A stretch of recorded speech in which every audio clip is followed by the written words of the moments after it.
Good evening, one and all. We welcome you all to the Teachers' Day celebration today on this wonderful occasion. And also we are commemorating and organizing an international conference today on occasion of Teachers' Day, honoring all the teachers across the world who have immensely contributed to all of us, in shaping our lives and helping us, mentoring us, guiding us, educating us. And today we all are here because of our great teachers who stood behind us, supporting us, keeping in front, and always caring for us. So with expressing our gratitude to all our professors, teachers, and taking their blessings, we shall start our proceedings for the day. So we once again welcome you all to the Teachers' Day celebrations and international conference on teaching, instruction, health, education, employment, environment, and sustainable development 2022.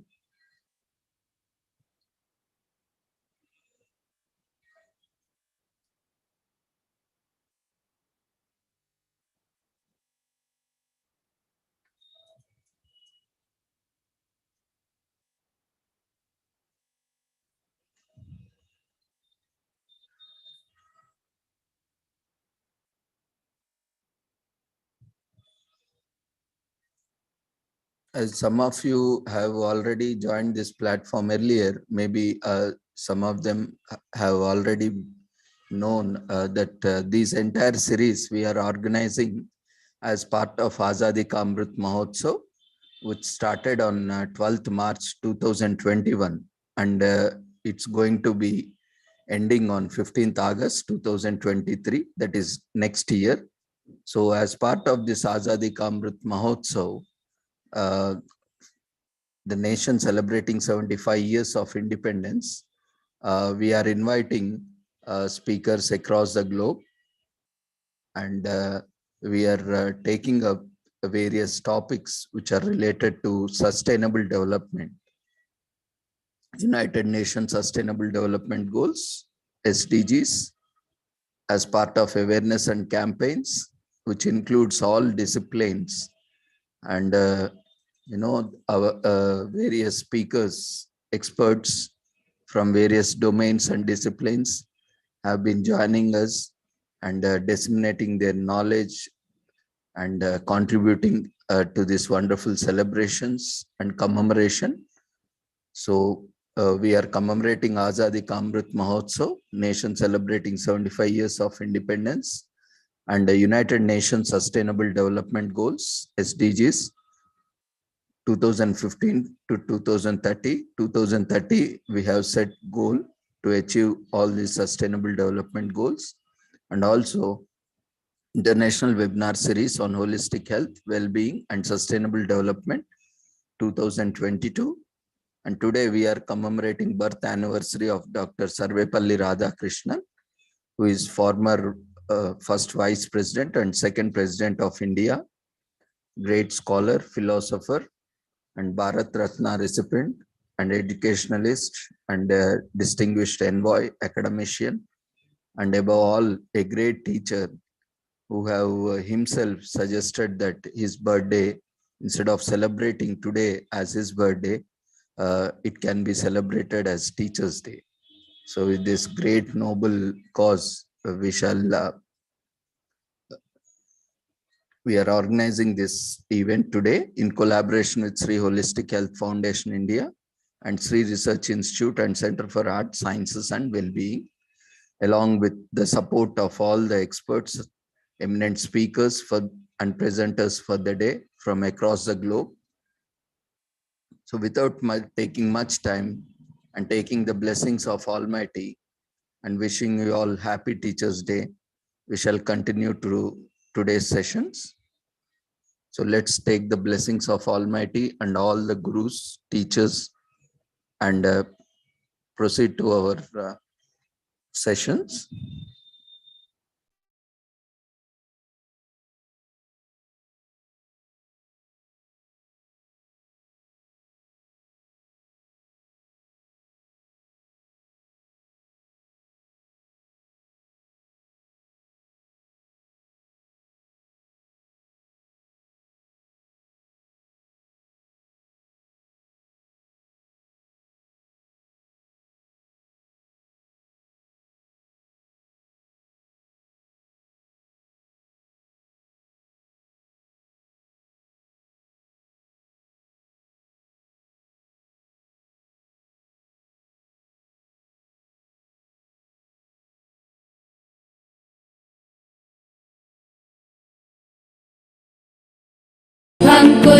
कुरुत्वं कल्याणम् आरोग्यं धनसम्पदः शुभं कुरुत्वं कल्याणम् आरोग्यं धनसम्पदः शत्रुबुद्धिविनाशाय दीपज्योतिर्नमोऽस्तुते दीपज्योतिर्नमोऽस्तुते शुभं कुरुत्वं कल्याणम् आरोग्यं धनसम्पदः शुभं कुरुत्वं कल्याणम् आरोग्यं धनसम्पदः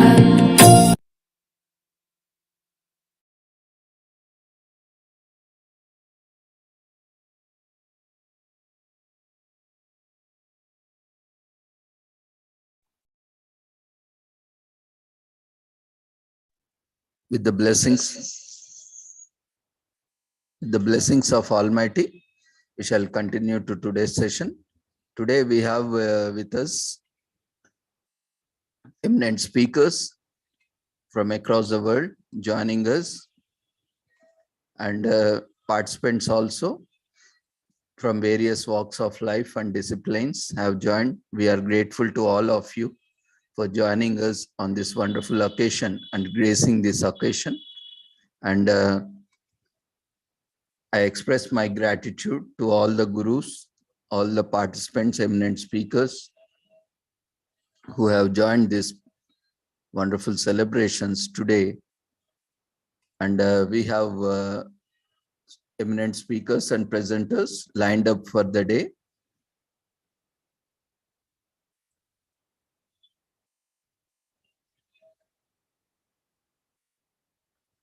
Dr. Ranganathan Marimuttuji, retired professor, psychiatric social work, NIMHANS, Bangalore. Sir has graced and joined our celebrations. We are expressing our gratitude and respect to the sir for being part of this occasion and blessing us, sir. We are very much obliged with your presence.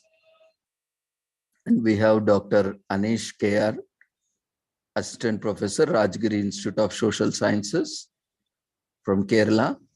And we have Mrs. Vasanta Talya Ramarao, Probation Officer, retired, Women and Child Welfare Department, Government of Karnataka, India. And we have Professor Ronald R. Donnell from Arizona State University, College of Health Solutions, USA. And Professor Wali Mutazamil, President and CEO, Behavioral and Mental Wellness Coaching Inc., Maryland, USA. And Matt Perliston, EQ for Peace Worldwide from USA. And Sri Nagaraj H, Deputy Manager, State Bank of India, Bangalore, and Assistant Governor of Rotary Club, and also professional worker. And we have Dr. Chandrakala Diyali, Senior Assistant Professor, Amity University, Noida. And we have Mary Florence Frida, founder of Mary Florence Frida Charitable Trust. She is also a professional worker.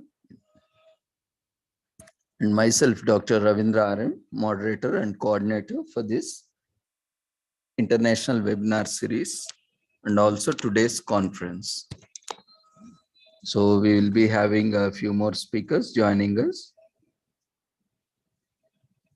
So I will not taking much time, quickly introduce about a few words about our greatest teacher, Sarvepalli Radhakrishnan, and invite our speakers for the technical sessions.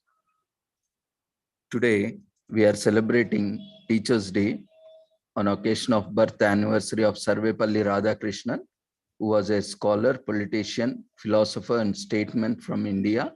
He served as India's first vice president and second president. Radhakrishnan spent his life and career as writing attempt to describe, defend, and propagate his faith, which he referred to variously as Vedanta and the religion of spirit. He wanted to show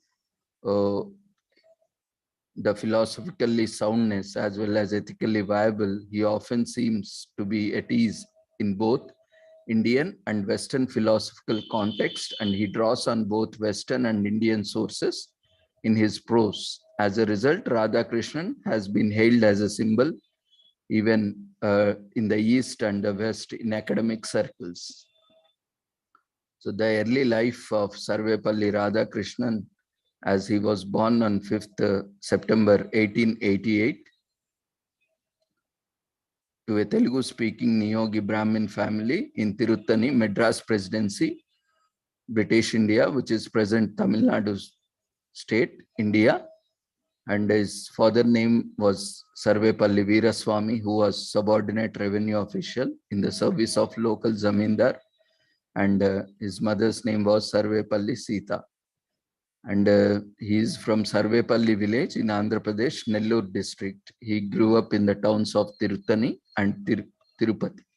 Throughout his academic career, Radhakrishnan earned various scholarships, and his basic primary education was at Tiruttani's KV High School in 1896.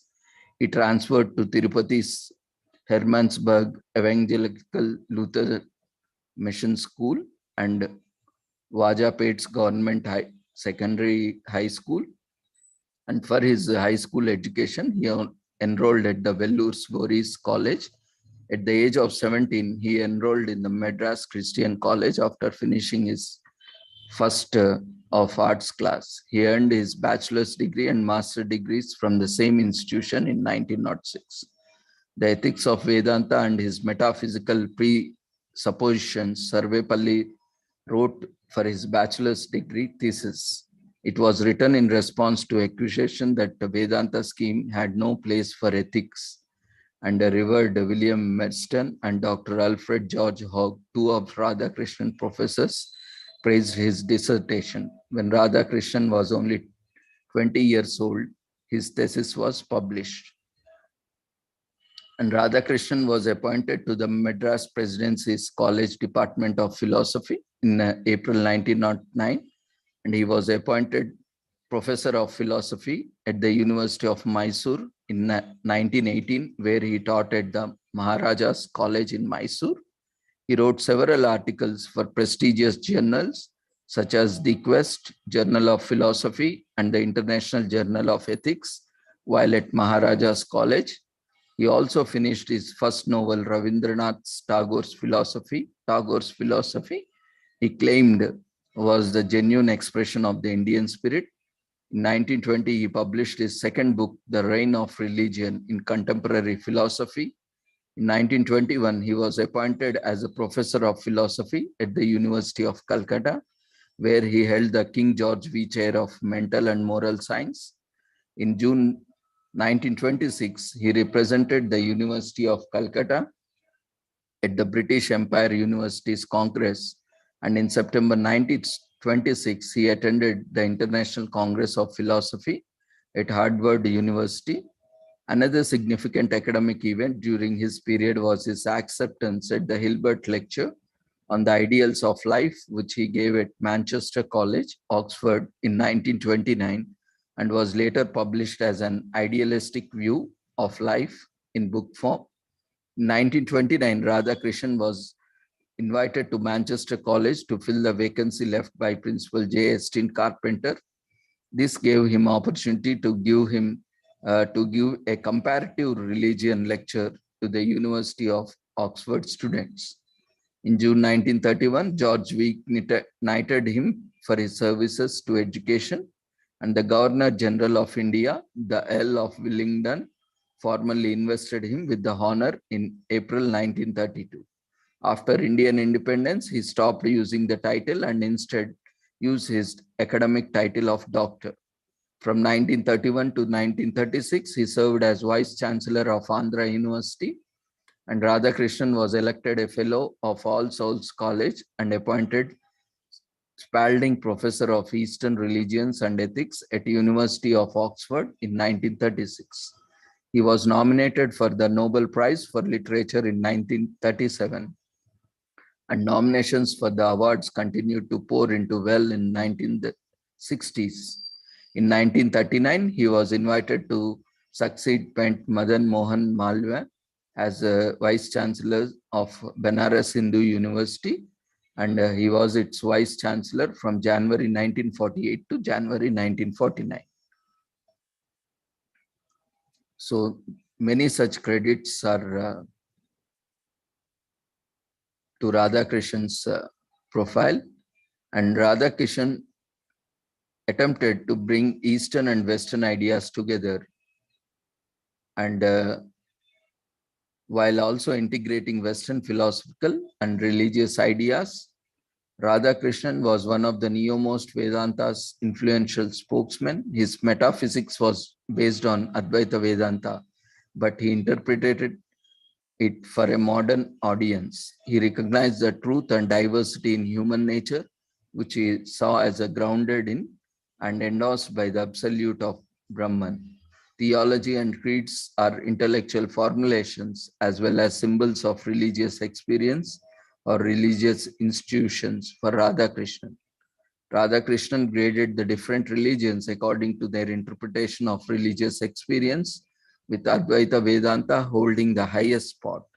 In the comparison of intellectually mediated conceptions of other religions, Radhakrishnan saw Advaita Vedanta as the best representative of Hinduism, as it was based on the institution. Vedanta, according to Radhakrishnan, is the highest type of religion because it provides the most direct initiative, intuitive experience, and inner realization. Despite his familiarity with the Western culture and philosophy, Radhakrishnan was critical of it. He said that despite their claims to objectivity, Western influence were philosophers were influenced by the religious influences from their own society. So he has a very good understanding of both West and East, and he has very well interpreted in a very secular way, and even delivered various lectures in academic institutions in India and abroad. Radhakrishnan's Shivakamu died on 26 November 1956, and he never married, and he was a widower till his death. So in 1967, Radhakrishnan stepped down from his public life, and he spent his last 8 years of his life in Mylapore, Madras, in the house he designed.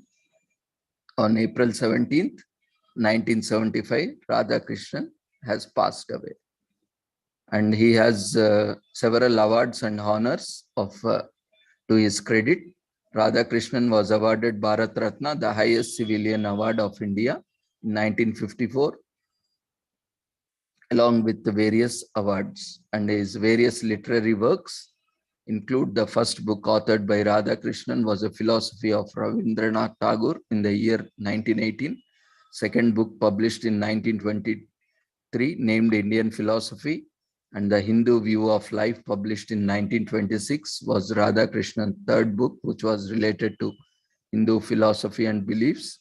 An Idealistic View of Life published in 1929, and Kalki or The Future of Civilization was published in 1929.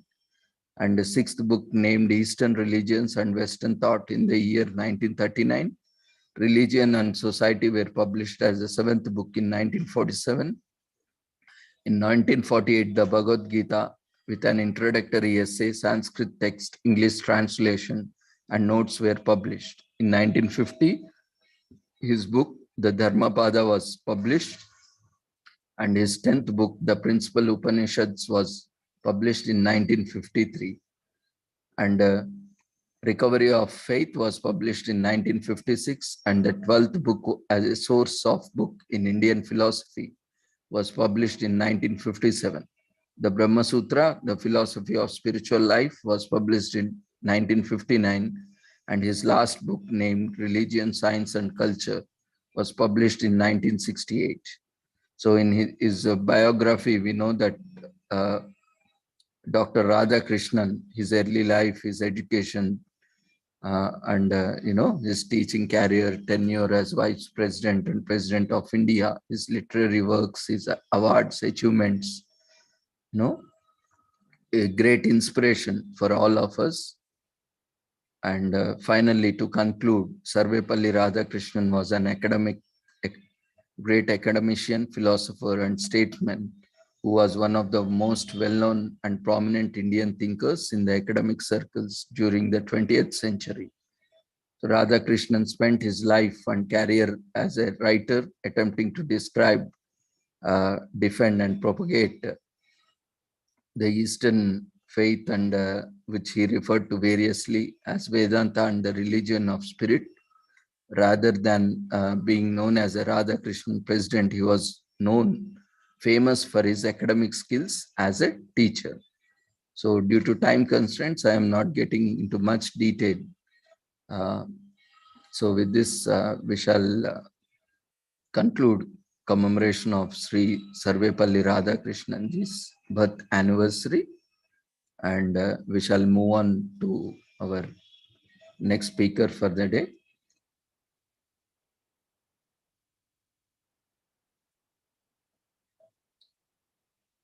I take immense pleasure in inviting the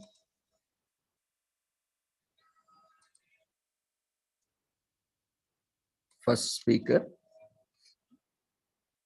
for the day,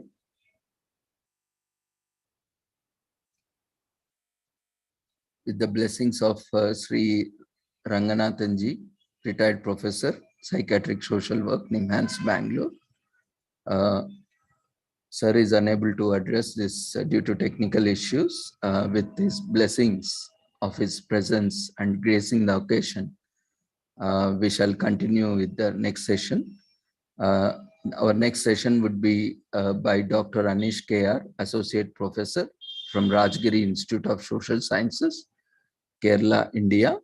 Sir would be delivering on the joy of teaching.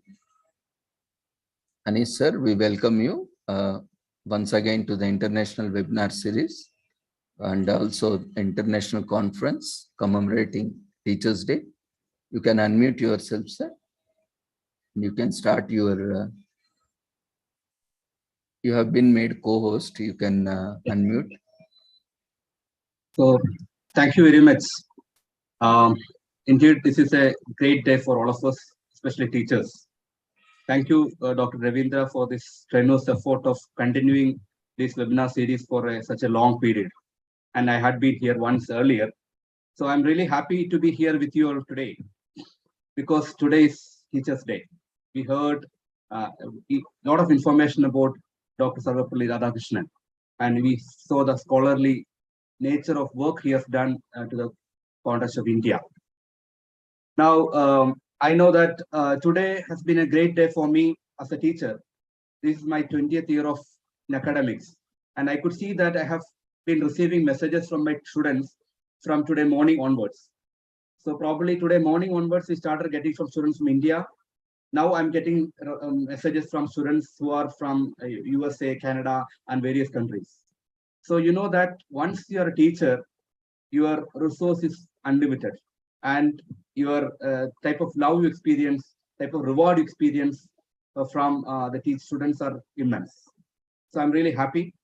And I spent quite a lot of time today on the WhatsApp to send messages to many of my teachers whom I remembered from my school days onwards, and who had very clear influence on my life.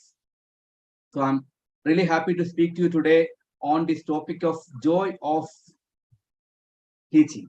So we all know that we are all, many of your teachers. So all of us have been working in the field of teaching, and we have been working with students of various nature. So there is no person who has not been touched by a teacher. All of us have been touched by our teachers. If you are a teacher, we are really touching the lives of people. Many times, not just academically, but very emotionally also. I had several such experiences. So today's this topic, why I chose this topic, the joy of teaching. I'll be speaking for the next 15 to 20 minutes. I know there are several speakers coming in the line, so I don't want to take long time. So I was told to continue for 30 minutes, but I will finish in 15 to 20 minutes. So why I chose this topic, the joy of teaching. Now we know that joyfulness creates joyfulness. It transmits from people to people. If you are a joyful teacher, If you're able to transmit the joy to the students, students will create a joyful environment. That joyful environment will create learning much more easier than a rigid, problematic situation. So today's topic is on this, and we know that International Teachers Day is going to come in October, and the theme of this year's Teachers Day is leading in crisis, reimagining the future. So we all have observed the last 2 years of crisis in academics and all realms of lives where people have been affected because of the COVID, and we are slowly coming up out of that particular scenario. So this theme is very essential because there have been a lot of distraction that has happened to the education scenario based on this COVID scenario, but we have also innovated many things. We have learned many things. There has been a lot of growth in the education sector after this particular COVID incident. So we are leading in crisis. Teachers are leaders, and we are imagining new. Now let me ask you this question. If possible, you can just put your views in the chat box. In 2 words or less, what do you most want for your children? Suppose you want to have your children to succeed. What are things you want from your children? Can somebody type in the chat box so that we'll have some interaction happening in the whole class? So what do you expect from our own children or our own students? What do you really want them to achieve? As we have limited time, I'm not waiting for the chat responses to come. So many times we want our children to be happy. We want our children to be confident. We want our children to be contented. We want our children to be balanced. They need to have learned the good stuff. They need to learn kindness. They need to be healthy. They need to be satisfied. Various words are coming up there. So we have a lot of expectations about our students. Now, ultimately, we want them to be happy. Now, what do schools or colleges teach? When you look at the previous list, it was all happiness, confidence, contentment, balance, good stuff, kindness, health. But when it really comes to what our teachers teaching experience, so mostly we focus on achievement, thinking skills, success, conformity to rules, literacy, mathematics, discipline. So our focus of interaction is main. Most of the time, it is just opposite of what we want our children to be. So what happens? There is always focus on accomplishment. That's a focus on accomplishment. So there is a mismatch between this gap between the accomplishment focus of education system and the well-being focus of expectation of a parent or expectation of a good teacher. So this creates this imbalance. This imbalance creates trouble in the education system. That creates stress. That creates problems for children where children develop anxiety, stress, very high level institutions. We find students getting into troubles because of that. So I just want to put forward this model. A joyful teacher, we will be engaged in joyful teaching. That creates a joyful student because the experience is going to be joyful for students. That will create joyful learning. Then that will lead to a joyful environment. The outcomes will be always going to be good. So a joyful teacher can create joyful students. A joyful student and the teacher will create an environment which is very joyful. The outcomes are going to be positive, both in terms of outcomes of education as well as outcomes of personal development. So in that context, now the problem is that are we joyful? Are we as teachers joyful? I have heard from my children, I have a son and a daughter. I have heard from children. Sometimes they come and tell in the home, they casually discuss, while discussing, they tell, no, that teacher, I saw her smiling today, first time. I saw that teacher smiling first time. So how some of the teachers are not learning to be joyful, or we think that, okay, teaching is a rigid process and we need to be strict and rigid with students. So now there are a lot of research which is done about teaching. So I just want to focus on 4 aspects. The first aspect is teachers inspire. So if you are able to inspire a student, they do much more than your guidance. Guidance, teaching, all those things can have limits. But if you are able to inspire your students, good teachers inspire. You have heard a lot of information about such things. So what is that? How you can inspire a student? So I have heard that if you want to inspire a student, you should be likable. What is likability? That means the student should feel that this teacher is approachable. This teacher is pleasant. This teacher is loving. This teacher is caring. This person is able to give me some strength to go forward. This person is there with me if I am going to be going through some trouble. That is the context of inspiration. So that we are showing the way forward. We are showing the way forward. That is inspiration. Now, my question to you, how do we inspire? I already mentioned some of those points. How do we inspire? So since I'm not able to get many responses, what are the inspiration? What are the inspirations? How do we inspire students? Any views? We can inspire students by loving them, by caring them, by telling them that I am with you in this process of learning. When you do that, that itself will create this environment of learning, and that will create an opportunity where the child can express themselves freely. They become confident. They're able to create them the best world for themselves. Now, the second point is we are a repertoire of information. We are not a repertoire of information. We are not a repertoire of some data, but we are a repertoire of information. We are not stockist of information. We are not stockist of information that as teachers, we have all information and everything will be with us and we are the people with everything. No, but we need to deliver it. A good delivery means a repertoire information need to be useful for our students. How it can be useful? You deliver it correctly. You deliver. How do you deliver? You are a performer. You are an actor. You are a person who uses your skills to transmit the information to students. I've heard some teachers say that, okay, these students are not of good standard. That's why they are not able to understand me. No, if a teacher says that, if the teacher understands that the students are not able to follow him, he has to go to their level so that they will get what they want to get. So we are not just talkists of information. We are delivery people of information. We are performers. We are actors. We have to master this professional capability to provide information. We do not have the skills. So our verbal, non-verbal skills all matters. Interactive skills matters. Students will wait for your class to come. Students want to have this class to happen so that they don't want to miss any of your classes because you are a performer. You are delivering the message correctly, communicated properly so that students get it. Ultimate outcome is that our students should get whatever you're communicating, not that you should be providing a lot of information which students does not understand. Now, the third point is we need to entertain. Does that mean that we should tell jokes? We should tell jokes, we should tell stories, we should entertain. There is a distinction between entertainment and engagement. So most often we talk about engaging the learner.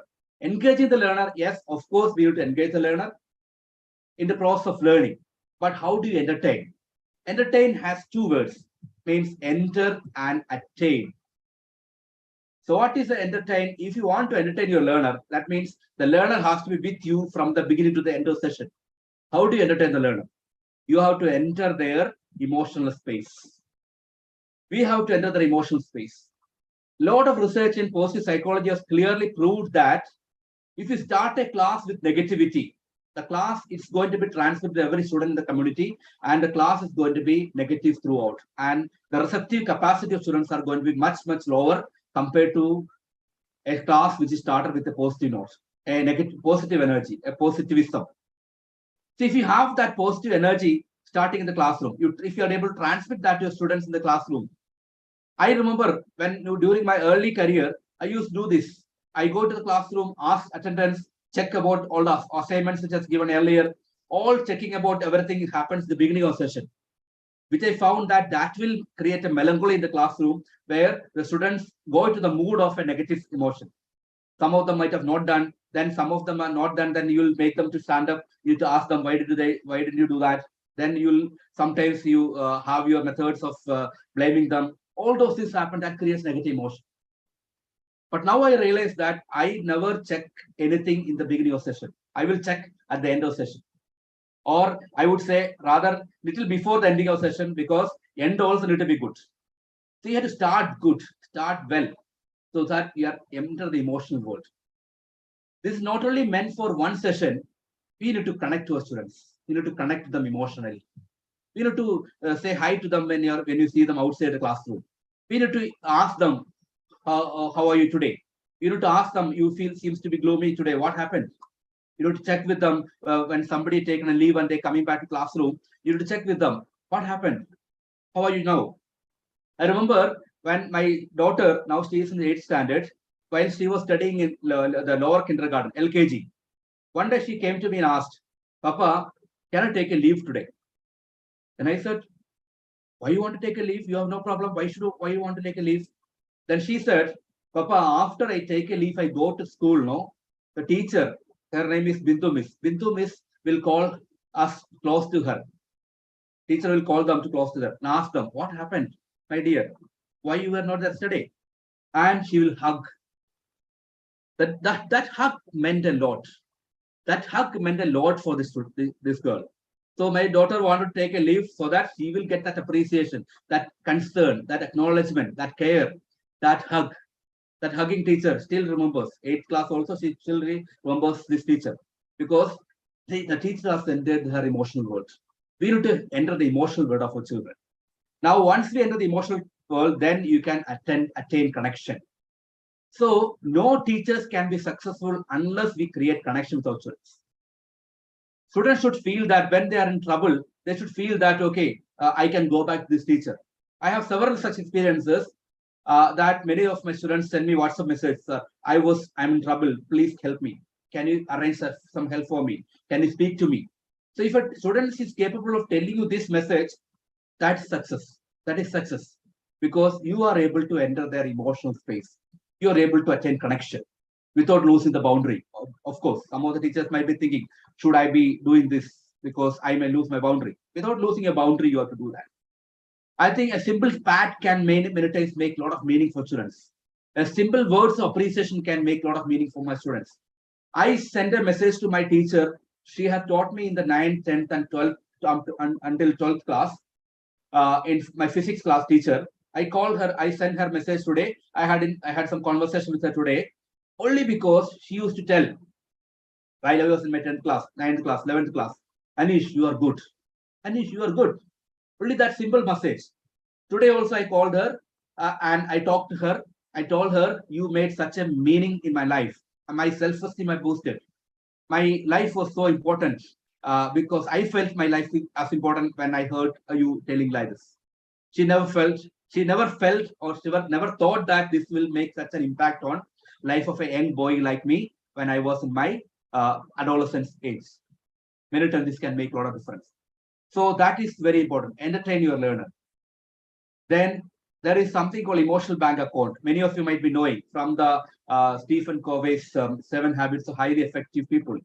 So the emotional bank account concept is very simple, where whenever we connect with someone, any person, maybe your wife, you are getting into a love relationship, or you're connected with the students, you're connected with your friends, whomever you're connecting, when we connect first, we are actually opening an emotional bank account in their mind. A bank account of emotions, first emotions. When you say good to them, when you appreciate them, when you care them, when you love them, when you are with them, then you are actually opening an emotional bank account in the other person's mind. So the bank account has a problem. We can withdraw. So withdrawal is actually when you are negative, when you are punishing, when you are not that good with someone, you are actually withdrawing. So what happens when you have enough deposit? We are enough emotional deposit in the emotional bank account. Even if you withdraw once in a while, doesn't matter because you have enough in the bank. If you have invested 2 lakhs rupees in the bank, if you withdraw 10,000, doesn't matter because you have 1,90,000 balance in the account. But if you don't have 10,000, you have invested only 2,000 rupees in the bank, and if you want to draw 10,000, you are actually overdraft. That is going to trouble. Many times this is applicable for our married life also. Husband and wife invest in their emotional bank accounts. If they have enough account opened in their initial period of married life, then they have enough in their accounts. So even if there are some quarrels, some troubles happens in the later part of married life, nothing will happen because already you have enough deposit there. But many times what happens, we fail to invest, rather we focus more on withdrawal. So that is very important. So when you want to To be loved or you want to love your students, you need to show care, concern, love, so that we are opening an emotional bank account. And sometimes you may have discipline, sometimes you have to control, regulate their behaviors. In that context, nothing will happen to your relationship with them because you already have invested sufficient. That is the concept of emotional backbone. I don't want to elaborate too more. The last point is we are actually helping in the process of transformation. Teachers have such a powerful position in their life that they can transform the life of many people. You can transform the life of many people. We can, through our words, through our simple deeds, the way you interact with them, everything matters. So that can create transformation. I know that it is no point in talking to you like an advice or sort of a thing, but I'm just sharing some of the experiences which I have. So now let us go back and ask yourself, how did you experience joy in your classroom? What were the elements of joyfulness? Was that a good teacher who taught you very good? Was that joyful experience? Or else something else? Just imagine that. So whatever we were enjoying as a student will definitely be enjoyed by our students also. We need to turn our side. Now the question is very simple. This last but one slide. So if we want to give this to our best to our students, we need to be happy. We need to be happy. We should be flourishing. We should be good enough. So I just want to introduce, you might be knowing this concept of PERMA philosophy and from positive psychology. If you want to be good with our students, we need to be good. We need to be happy.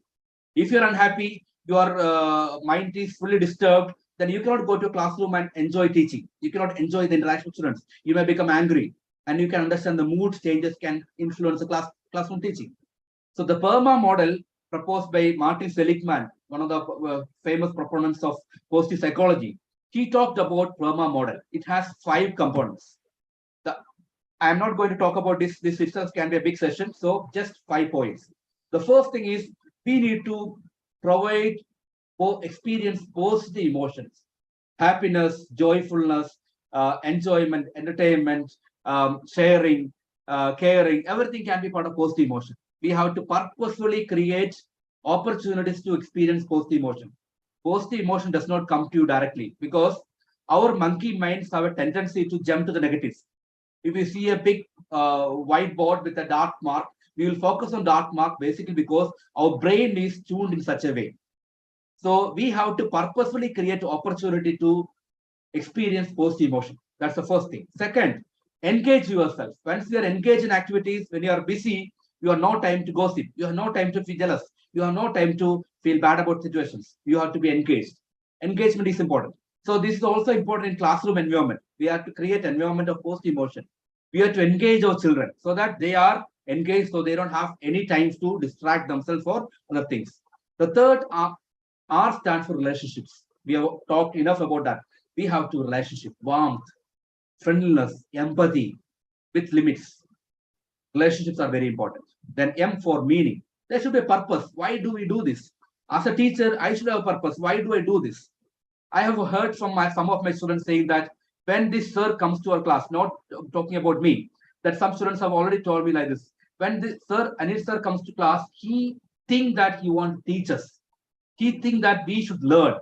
So that he take his effort such a way that he want the students to learn. That is very important. So meaning is important. What is the purpose? Why do I do this? What is my purpose of all my teaching experience? And A for accomplishments.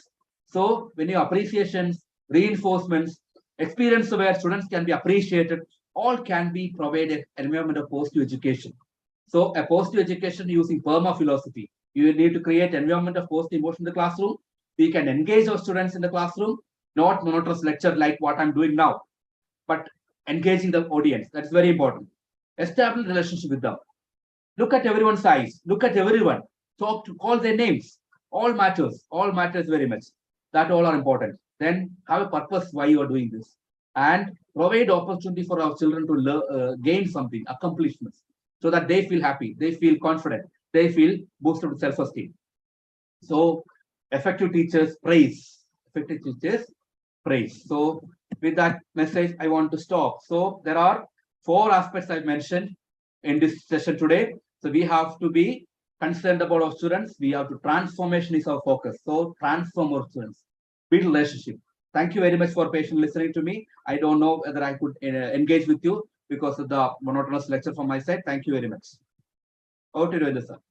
And I'm very happy that Dr. Ranganathan is here. He was my teacher in National Institute of Mental Health and Neurosciences. I'm really happy that sir is here. I wanted to listen to him, but since he was technically I could not. But sir, I'm really happy that I could speak when you are in the audience. Thank you. Mary Florence, man, you were instrumental bringing me here. Any questions you have, raised your hand. Yeah, thank you, sir, for the wonderful, insightful session on joy of teaching as well as learning, and you have very well explained about PERMA model and of joyful being. It's very well presented. And participants, dear friends, if you have any observations or queries, you can unmute yourself and share your thoughts. Hi, sir.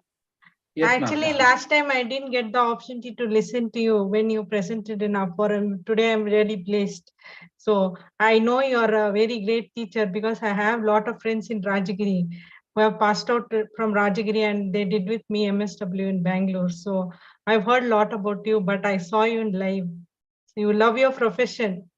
That's why you're able to do so much, sir. I'm so blessed to know you, sir. All the best for your life and God bless you in whatever you do, personal and professional. Take care, sir. Thank you, ma'am. Thank you.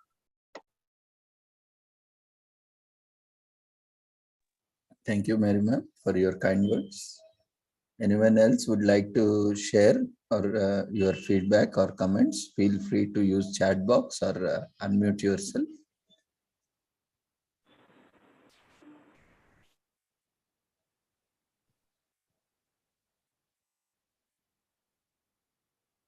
I think we can move to the next speaker, sir. Thank you. Thank you very much for this opportunity. Thank you very much. Thank you, sir. Thank you so much, sir. Because I'm also a Rajagirian, sir. I'm studied in the Rajagiri Engineering College. Okay. Thank you to hear from the Rajagiri and as an inspiring talk. Thank you very much. Thank you. Thank you, sir.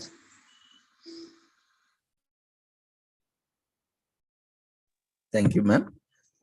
You can also share your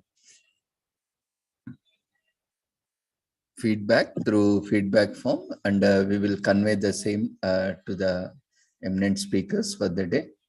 Thank you once again, Anish sir, for joining us on this wonderful occasion and being with us in the celebration. Happy Teachers Day to you, and we wish you all the success on behalf of Sri Holistic Health Foundation India and Sri Research Institute and Center for Arts and Sciences and Wellbeing. And also on behalf of all the participants, we wish you all the success in your future endeavors and look forward for more sessions from you, sir. Thank you, sir, for joining us. So with this wonderful start for the day and after wonderful session, we'll move on to our next speaker for the day. We have with us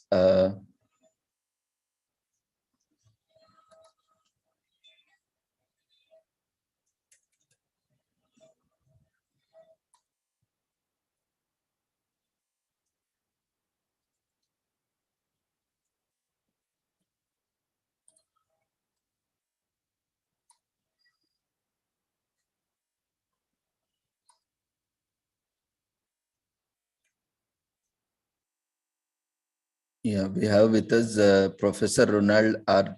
O'Donnell. He's a clinical professor, program manager, international programs, and a senior global future scientist, Julian Brigley Global Futures Laboratory, Arizona State University, College of Health Solutions from USA. We welcome you, sir, once again to this international platform. And we are glad that you are part of this, and happy Teachers Day to you. And sir would be delivering on engaging students and professionals in online learning. Over to you, sir. Thank you for once again for joining us.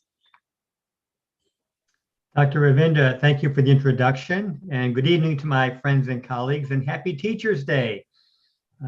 It's kind of funny, we're all teachers and we're all learners at the same time in this group. So happy to share a wonderful wishes for Happy Teachers Day to you. And my talk today is about how to be successful in online teaching, because here we are right now online, and increasingly for many reasons, because of COVID-19 pandemic, because of improved technology for online learning, more and more of us are learning and teaching using online technology.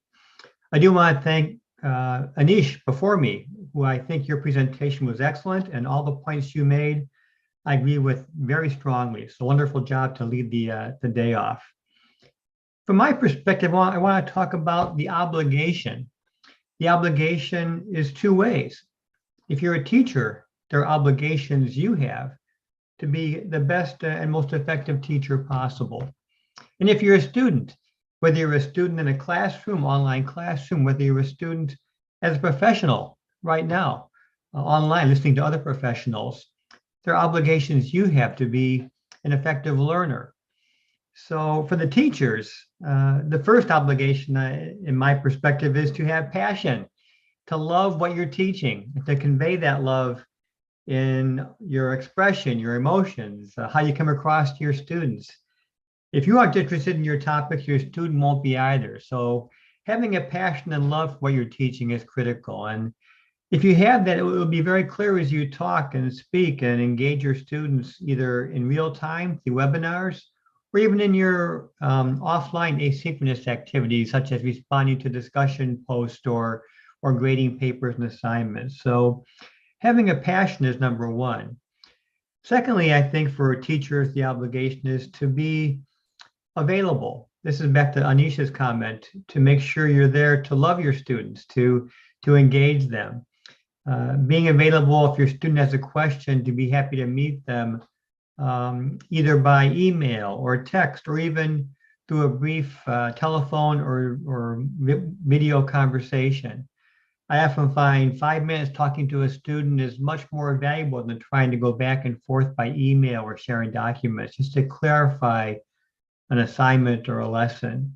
So being available is another obligation we have as teachers. Next, I would say, is being up to date, meaning whatever your content is, mine is healthcare, up to date on what's the latest research, what are the most recent findings, what areas are we all in agreement about? These are important areas that are consistent. What areas are not in agreement yet? Where is the research divided? Some research finds support, some finds no support. To be balanced and nuanced to our students, to share the best up-to-date knowledge. And that requires hard work. If I developed a course 3 years ago, I should be updating that course content every year with what's new and emerging in the field. I should not be just teaching the same course over and over without updating the information. So my obligation as a teacher is to be up to date and to watch the literature, watch the research, and add new information as it's available into my courses. Next, of course, is to be interactive. In online learning, it's difficult to be interactive. We're all used to teaching maybe in a classroom. You can walk up to the student desk and look them in the eye and talk to them, engage them in conversation. With online courses, that's very difficult, but there are ways to overcome that gap. Number one, of course, is to offer some type of online live interaction. In my courses at Arizona State University, Doctor of Behavioral Health program, we have a weekly live webinar where the students have the ability to log on and talk to the professor, discuss items. We record that for students who are working or can't attend live. They can at least watch the recording. And during that webinar, I'm not there just to give a recorded or planned lecture. Instead, I want to discuss with my students as if it's a live classroom. I want to ask them questions. I want to engage them. I'll say to my students at the very start of my class webinar, please turn your video camera on so I can see you. I don't want you to have your camera turned off. I give the student the right to leave their camera off, of course, but I really encourage students to turn their cameras on, and most students do turn their camera on during the webinar. It's always great to look people in the eye, see their reactions, follow the class live as you're speaking. So having that chance to do a live webinar is really very helpful, and having that more of a discussion. I plan to answer questions about the assignments. I plan to offer summary and discussion about articles I posted for reading that week. So my goal is to find a way to engage the students to ask questions, to share their experience. If they have experience they can bring to offer help for their peer students, I'll make that a chance and opportunity also. For the asynchronous, for offline activities, you're familiar with discussion boards where you might post the questions for your students online, and then over the course of 1 week, they will answer each other and reply to each other, making sure the questions are interesting, engaging, making sure you're watching discussion and adding some comments during the course of the week to show students you are reviewing and reading their comments. These are all things that are the obligation of the teacher. Last of all, for the obligation of the instructor is to make homework that is applicable, engaging, that will impact the student in their real life. In the courses I teach are often about healthcare management, quality improvement activities in healthcare, population health in healthcare, entrepreneurship and business management in healthcare. I try to assign homework activities that students can actually do if they're working in their place of employment. If you're studying quality improvement in my course and you want to try and do a new technique such as a value stream map to map out activities and find which are wasteful and which are adding value, I encourage students to do it in their own place of employment if they're working in a healthcare setting. If they aren't, to imagine when they worked in the past. If they haven't got the opportunity there, to make a fictional scenario, to imagine they're working in a hospital or a primary care clinic. So making the homework really fit real life expectations, especially the kind of things the students will do in their real life in the future. Make the homework assignment something they can use and practice to build their skills for the future. Last of all, I use group activities in my courses where I have the students. My classes are typically large, 50, maybe 50, 80, 100 students in my courses. So I'll have them divided into small groups. My students are all across the United States and globally. So I had them meet in groups of 3, 4, 5 students based on where they live, finding students who are in the same time zone. I give them a chance to meet on an online video platform, maybe Zoom, Google Hangouts, where they meet each other. And their assignment is to simply do a practice presentation, do a role play as if they're talking to a group in their place of employment. And the goal is to have them practice speaking skills, presenting skills, try to have them learn to persuade people about their points with good evidence. They get a chance to react with their peers to make their role play presentation. Then they get feedback from their peers, how to improve their presentation, how to improve their content. So I find ways like this, small groups, to help students engage in real time, become closer friends to their other online students.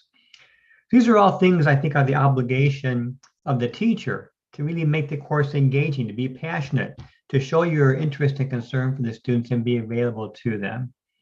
At the same time, there are some guidelines for the learner, for the students, whether you're a classroom student or a learner as a professional in a group like this. Number one is to pay attention, to give the speaker your time.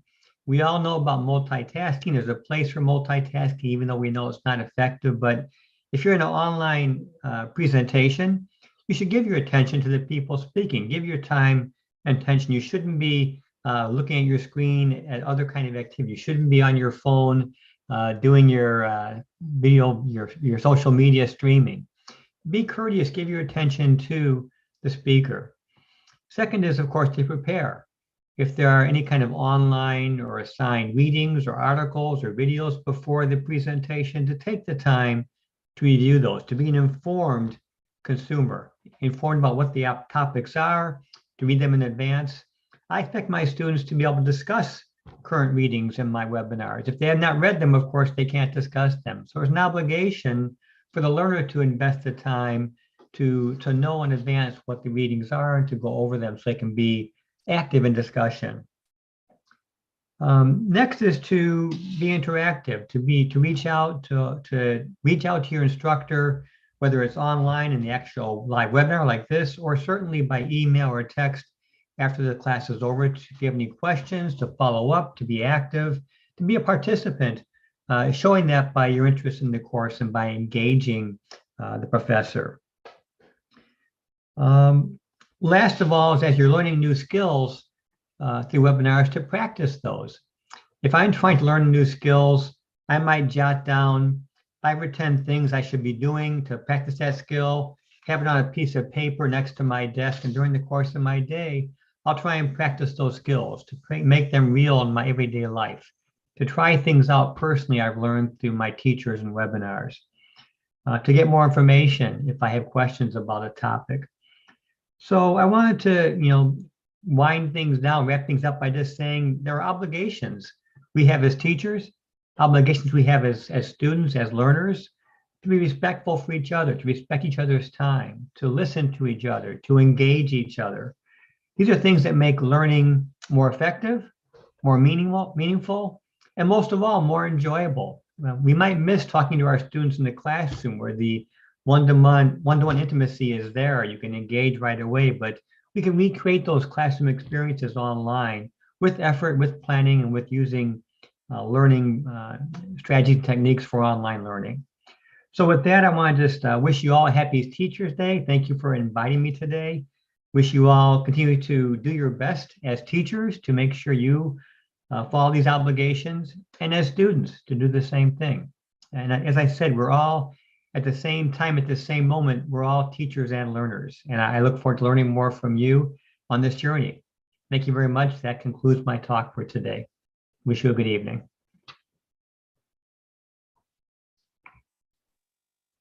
Thank you, Professor, for your wonderful insights. And definitely we look forward for more sessions. You are doing wonderful service in health sciences, and we can learn a lot from you. So we look forward for more sessions, and happy Teachers Day once again to you and all our fraternity across the globe. Thank you. Bye-bye. Thank you. Participants, if you have any observations or queries, you can unmute yourself and share your thoughts. You can use chat box as well. Hi, sir. Actually, you've done a great job, and you coming today only is great honor for us, and you've been a great professor. We heard from you a lot, sir. So it's a lot of learning. I don't have any question. Lot of learning. Each time you present for me is a new learning, sir. Thank you very much. God bless you for your professional and personal life. Take care, sir. Thank you, Mary. Also, thank you, because I really am here to learn from you as I do lectures and teaching and seminars globally. I do work in China and Southeast Asia, now India, Bangladesh. You are my teachers. If I can't learn more about your lives, your country, your system of health, I really cannot be helpful. So thank you in turn for being my teachers. I appreciate that.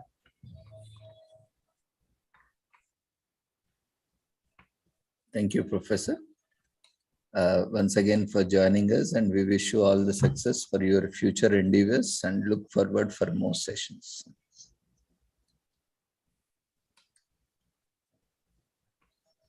So we'll be, after this wonderful session from Professor, we shall move on to our next speaker.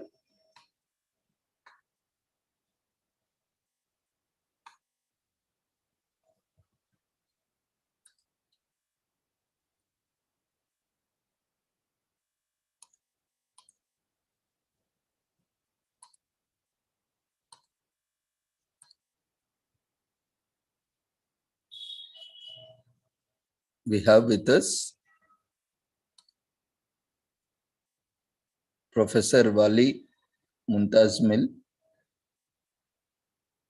is President and CEO, Behavioral and Mental Wellness Coaching Inc., Baltimore, Maryland, USA. Sir would be delivering on teaching and education. Teachers are creators of stories. Carol Pearson, PhD, 12 Jungian archetypes. Sir, you can unmute yourself.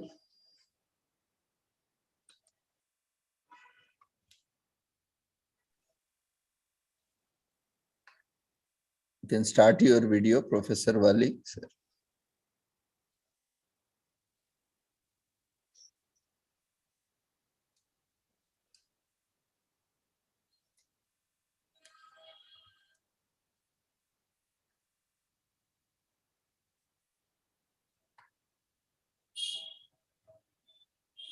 Congratulations to the members of the organizing committee for the Teachers' Day celebration in India. Teachers are creatures of stories. Carol Pearson, a PhD of the 12 Union Archetypes. Today, I would like to ask a general question. What story are you living? Pearson, my former professor and mentor, has a unique presence in the field of Union archetypes. First, Dr. Pearson's work is about 12 archetypes, the shared, which appear across culture, time, and stories such as myths, fairy tales, literature, and religion. The theory uses the metaphor of the heroic journey as a structure for ordering archetypes as they commonly occur in the course of Western adult development. Unlike other theorists, Pearson extends Jung's work on individuation, that is, playing to the strengths of an individual through her system of adult development. Through the heroic archetypes. Finally, Pearson's system has been applied in a broad range of fields: psychological theory, coaching, union studies, education, screenwriting, and game design, among them. Broad application.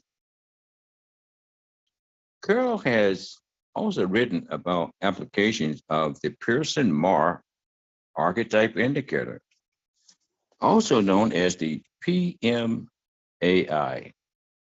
12 archetype model to branding, leadership, and organizational development, all of which can be heroic endeavors, and many of which are widely used in many fields. For example, IBM now uses the 12 archetype system for its culture audit work, and many branding companies utilize her work on authentic archetypal branding.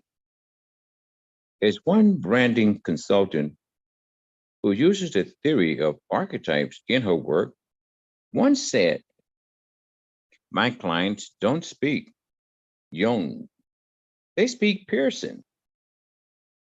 However, it is the work with individuals that is closest to Pearson's heart, as she believes the larger social entities do not change until individuals do. History of archetypes. In her book entitled Awakening the Hero Within, Pearson's early work that describes the 12 archetypal models, there was the origin of the Pearson-Marr archetype indicator instrument. Pearson identifies the 12 archetypes as the idealist, realist, warrior, caregiver, lover, revolutionary, creator, ruler, magician, sage, and jester.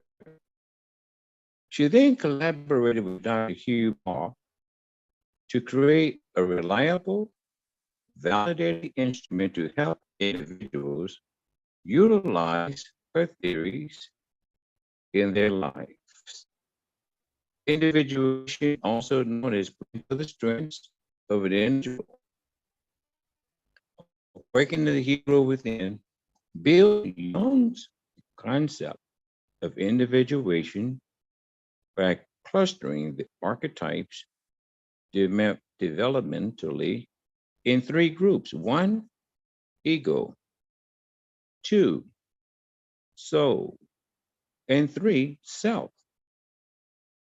The first 4 archetypes, idealist, realist, caregiver, and warrior, are the basic to human functioning.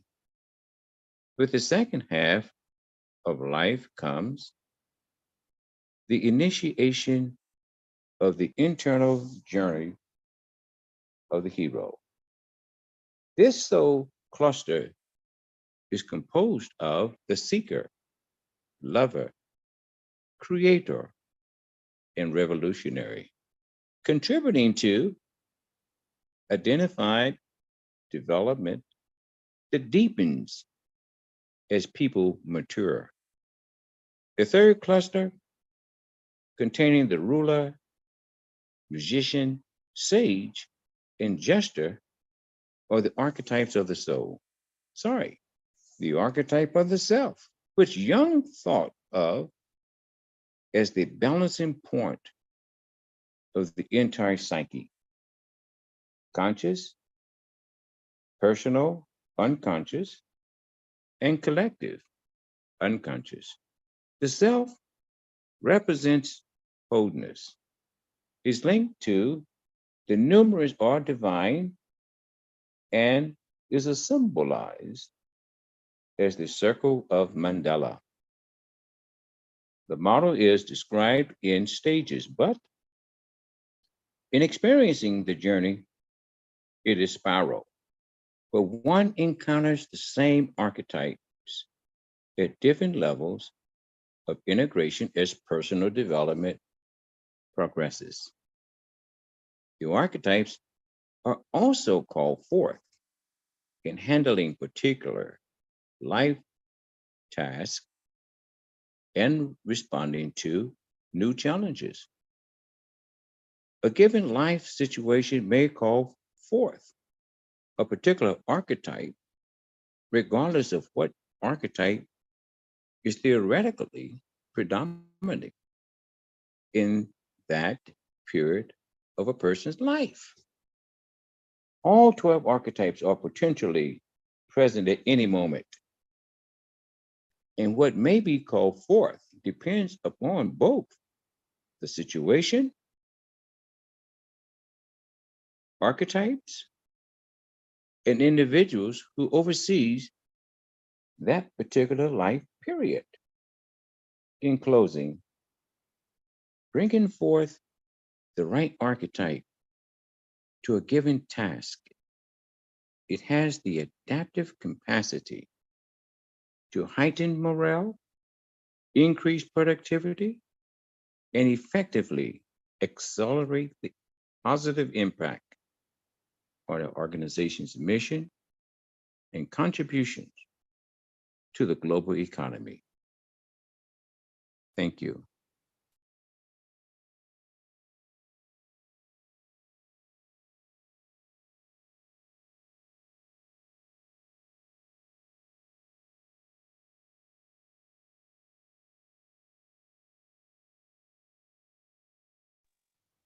Thank you, Professor, for your wonderful message and insights into Carl Jung's and these archetypes. Very well explained. I know with this short time constraint, you are able to wonderfully present, and definitely you are always welcome on this platform. Whenever time permits, you can elaborately discuss on these topics. Thank you for joining us, and we wish you happy Teachers' Day. And we wish you all the success in your future endeavors, sir. And thanks for joining us. Thank you, sir. Thank you, sir.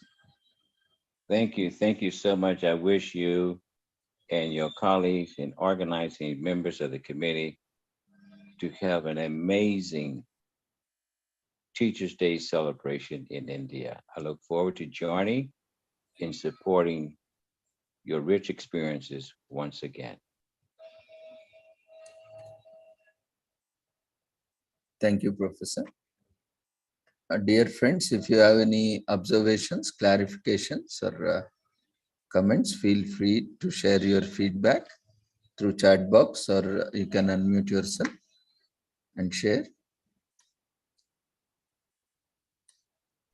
Good evening, Professor.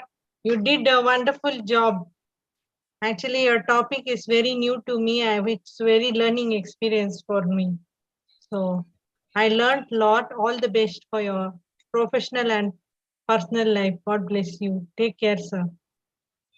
Thank you so much for your kind words. Together, we are learning. Yes, sir. As you rightly pointed out, we are sharing and learning together, as you rightly said, and we will continue to do so with all your cooperation. Thank you, sir, once again for joining us. Thank you, and it is my pleasure. And we wish you all the success and look forward for more sessions in future. Same with you. Bye-bye. Bye, sir. So we will move on to next session.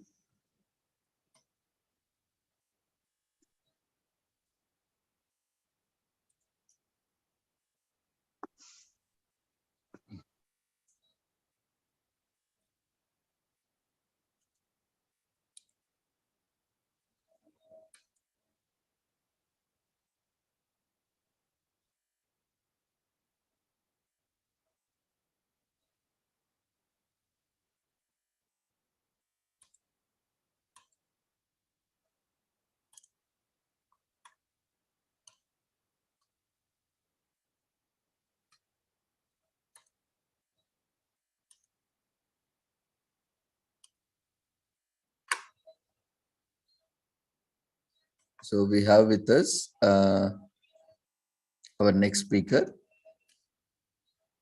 Sri Matt Perliston, CEO, EQ for Peace Worldwide Inc., USA. And he's teaching emotional intelligence, EQ and social emotional learning for over 4 decades in USA and around the world.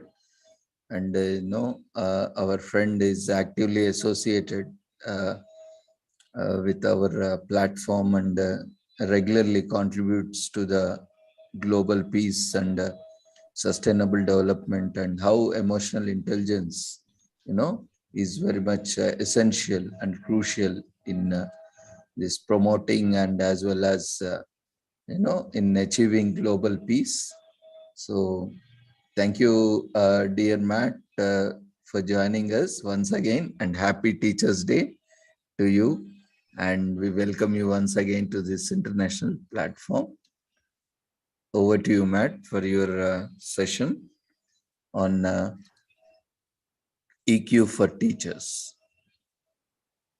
Okay. Over to you. Well, thank you, Dr. Benja, and welcome everybody, and congratulations, celebration time, woohoo, to all the teachers and educators in the crowd, whether you're a teacher or you're involved in the administrative or the academic systems. We appreciate it. You make more difference in people's lives than most anyone, any profession in a way, because they're lasting can change things forever.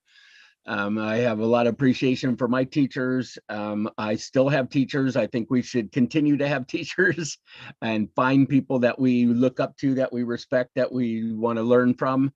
I don't know, just celebrate that we are in learning mode and in teaching mode and offering and giving. It's a wonderful thing. It's a wonderful thing. So anybody here who's, I don't know, maybe put in the chat or something if you're a teacher or you are in the academic system, so we can help celebrate you. It's pretty neat. I'm not a public school teacher, or never have been, but we do private, and we do any almost now anybody who will ask, who wants to learn. I like to talk to people who want to learn, like Dr. Ravindra and a lot of you here. That's why I've been here numerous times, because people seem to be interested. You're actively taking time to better yourself, to learn more, to open your mind and hopefully your heart, based on my subject matter, which is exactly that. Emotional intelligence, opening up our heart, being smarter with our thoughts and our feelings. So congrats to you all. I don't know. I haven't figured out how to get more engagement with you guys. So I just do a PowerPoint, and I do kind of one way. You can ask questions or make comments or such later, which is cool. It's a little bit weird to I don't know. Anyway, so congrats to you guys that are trainers and teachers, and thank you for that. So I'll go ahead and I have a PowerPoint I put together for today. Let's see what we got. Okay, so personally, I want to talk a little bit about teachers, EQ for teachers, personally and professionally, right? As the teacher, as a person, it's good for you. And as a teacher, it's good for you and the students. So we're going to talk about both of those.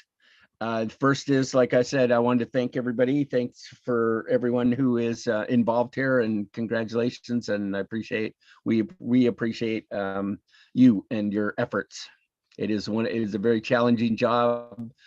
As you guys know, a lot of teachers get burnout and are leaving the profession, especially in the United States. I don't know if it's as bad in India and Asia, but we have a lot of problem with it. A lot of people come in with a big heart, and they're ready to make a difference and change the world and teach kids and take them by the hand, and off we go.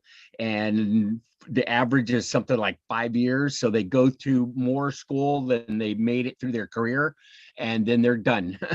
And they're frustrated, they are upset, they are burnout, they are overwhelmed. They're not making the difference they thought. They are testing and not caring as much. The tests seem to, they get rated by their test scores of their students and the school. And they don't like that, which I don't blame them, because they're less relevant than a lot of other indicators of success, which I'll talk about in a minute, but it's not a good situation. So we want to celebrate teachers. We want to talk about why emotional intelligence is so important, what it is and why it's so important. EQ, we call it EQ.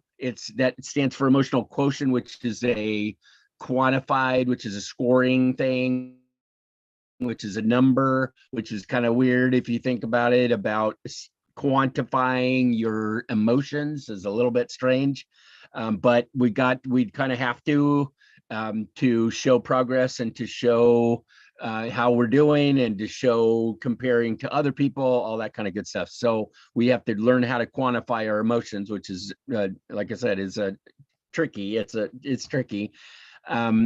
But we call it EQ. I'll show you a cool slide on this. So we call it EQ because it's the opposite, or it goes along with IQ, right? We have our brain is split in the middle. I think, do I have this slide on this? Yeah, here. Our brain's split in the middle, right? Obviously it is for real. And mostly our left brain is about our logic and our reason, and mostly our education is about our logic and our reason, and so we can get a good job. But we don't work much on the right side, on our right brain. And like creativity, our art, music, dance, singing, all that kind of stuff, and emotional intelligence are all right brain stuff. And so we want to put them together. We're not saying that one is more important than the other. We're saying you need both. You need both to be balanced. So we are pretty good on one side, and we gotta spruce up the other side a bit. Najaya, do you have an actual question, or you got your hand raised? Do you want me to stop? Do you have a question? You can unmute yourself if you want. Or maybe it's just raised. I'm gonna lower it, but so raise it again if you want to, if you want to ask an actual question. So I want to talk about the teachers' EQ for themselves and for the students. So the problem is, like I just said, we learn and talk about our left brain logic, but little about our right brain emotions. We don't learn about them in schools. We don't talk about them at home, and we better not deal with our emotions at work, right? So where are we supposed to learn this stuff? Where are we supposed to learn this stuff? We learn it through the school of hard knocks, which is we get bashed and I go, oh, that didn't go very well. Oh, that didn't go very well. It's a very painful way to learn. It can be effective. It cannot. It cannot. It can be really damaging, actually. A lot of people don't ever figure out their emotions, actually. They go through their whole life and don't figure out how to deal with them. A lot of people avoid, especially us males, like avoid and deny and lie about and cover up and all that stuff about their emotions because they're all mushy and they're weak and they're have huge judgments about them or huge thoughts about our emotions. These are our left brain thoughts about our right brain emotion, and they're judgments, and they're often negative and they're yucky. And so we don't deal with them, and we don't learn how to deal with them. We don't talk about them. We don't have anybody to talk to about them. And so we don't. And so how are you supposed to learn? You just figure it out on yourself, by yourself. And sometimes people do, sometimes people don't. It's a tough one. That's a tough one. So now, as we've learned more about them, we can actually teach people how to deal with their emotions for real, step by step kind of thing. And people go, oh, kids go, oh, right. And even little bitty kids can figure out how to deal with their emotions if you explain them to them and show them and role model them. Even little kids, preschool to PhD, we call it. We have a nonprofit called EQ for Peace, eqforpeace.org, and it is we're trying to get emotional education into schools everywhere. So teachers, woohoo, teachers, you guys, if you're teaching and you're not teaching emotional intelligence, please do. If you are teaching emotional intelligence, please get it more, do more, please. It's so important. So important. I personally was disappointed with my education. I went all the way through high school, and then I went all the way through college here in the United States, and I left with wait a minute, is that it? Wait a minute. I just went through a whole bunch of school and I learned lots of stuff, lots of cool stuff to get a job, but I didn't learn much about myself. I didn't learn about me. I didn't learn how to deal with myself. I didn't learn how to deal with relationships, that kind of thing.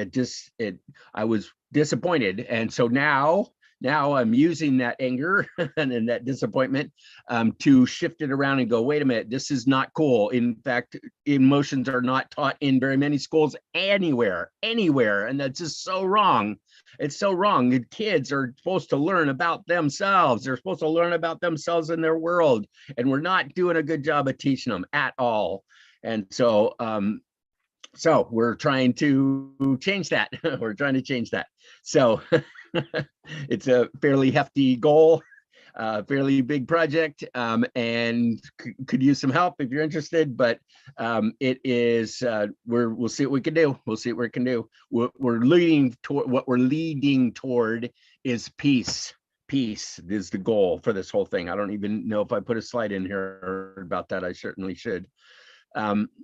So we are born with everything we need. We're pretty happy and loving and peaceful as a child, as a young child. When you're born pretty calm, pretty good, right? When bad things happen, we have emotions. When the bad things are taken away, right? You get fed, or you get your diaper changed, or you get loving, or you get whatever the problem is.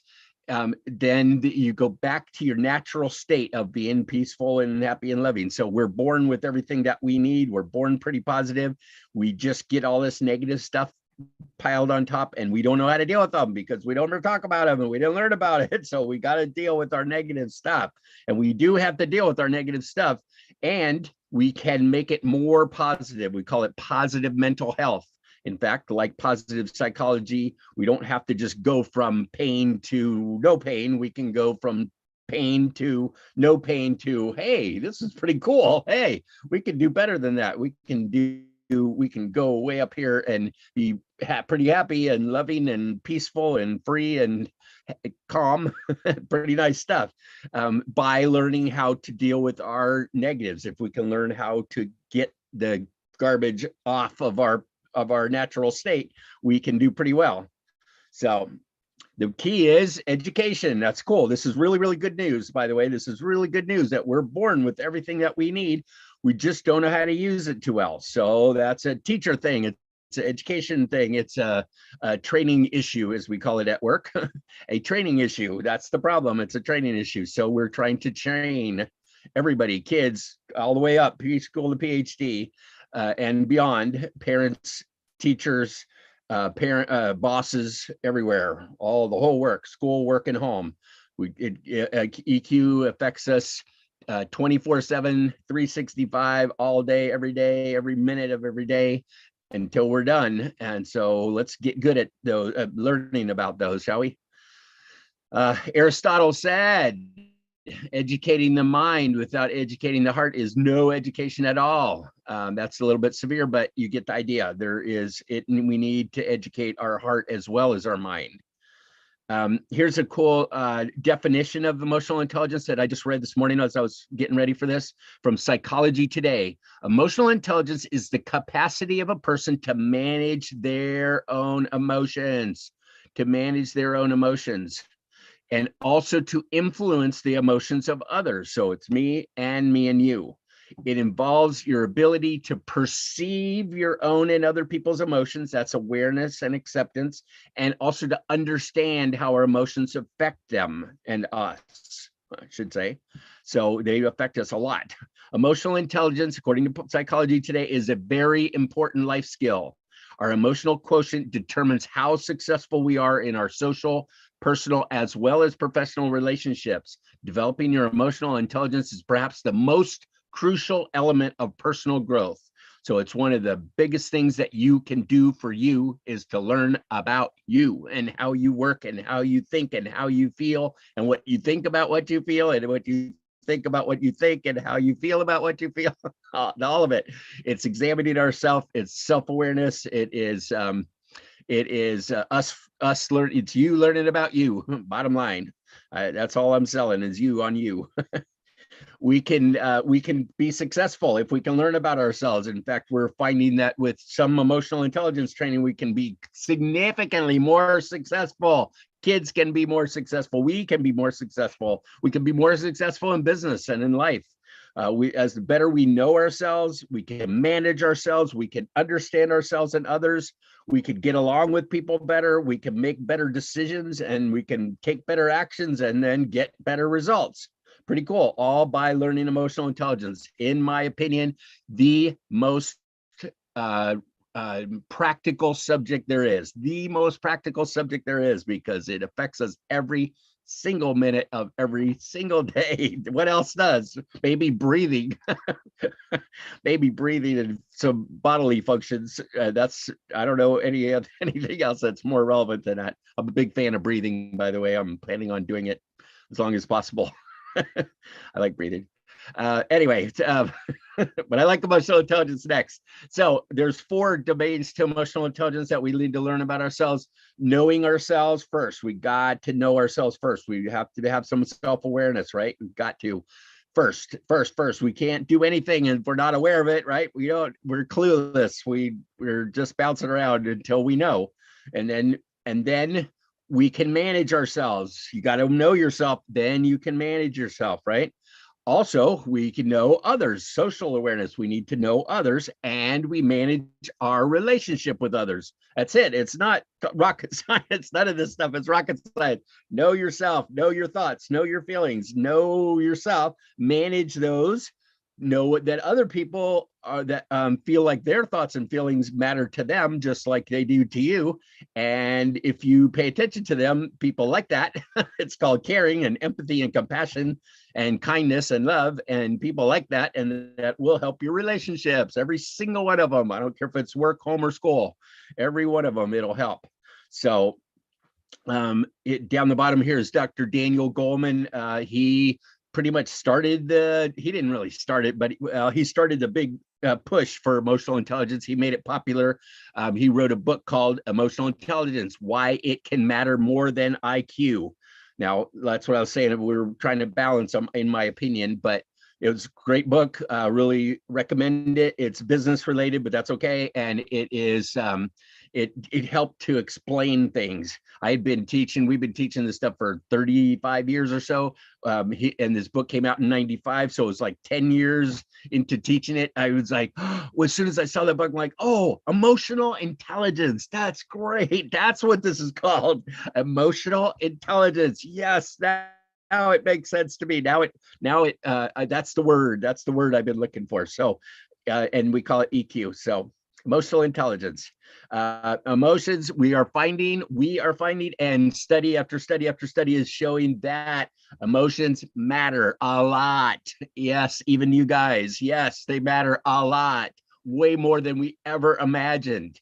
So get good at them, please learn about them. If you have judgments about them, quit it, change them, adjust them as you notice yourself judging, which is a thought, and you notice it, which is awareness and mindfulness, then accept that that's what you're doing, and then spin it to win it, I call it. I'll talk more about it later, but spin it to win it means, hey, I just had a feeling and I just judged my feeling. Is that what I want to think? Is that where I want to leave this inside of my head?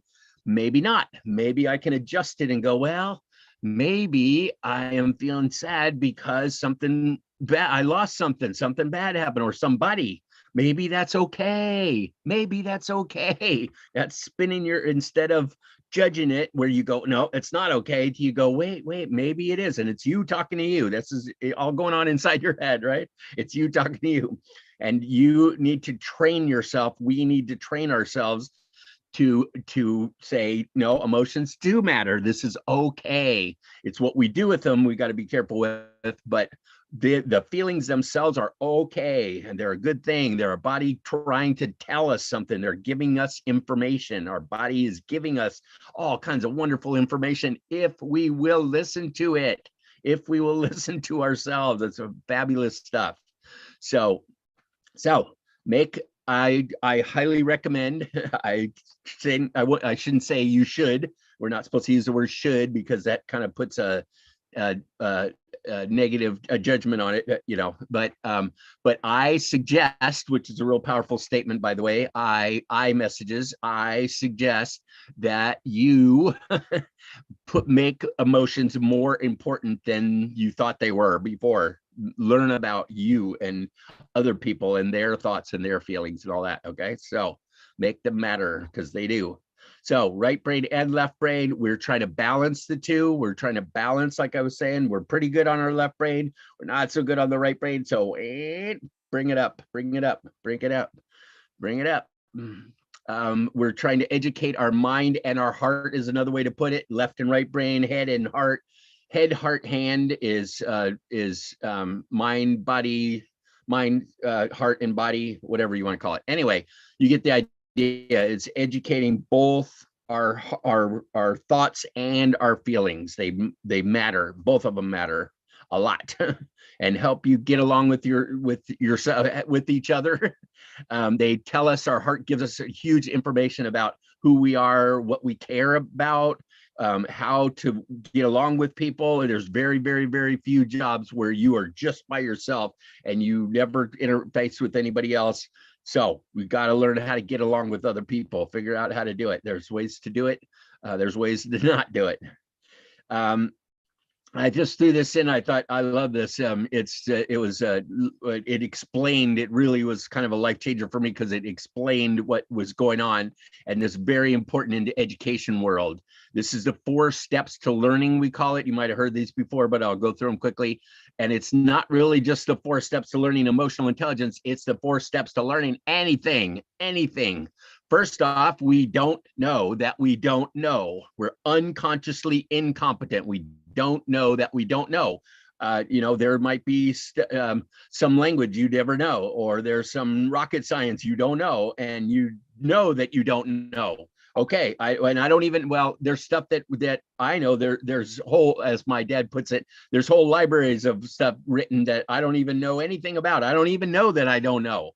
So the second step is finding out that you don't know. You become consciously incompetent. Hey, I don't know about rocket science. Oh, I don't know about Hindi. I don't know about all kinds of things. There's so many things I don't know about. Actually, I'm not that great on the IQ side. I do all right on the EQ side, but I'm not that great on the IQ side.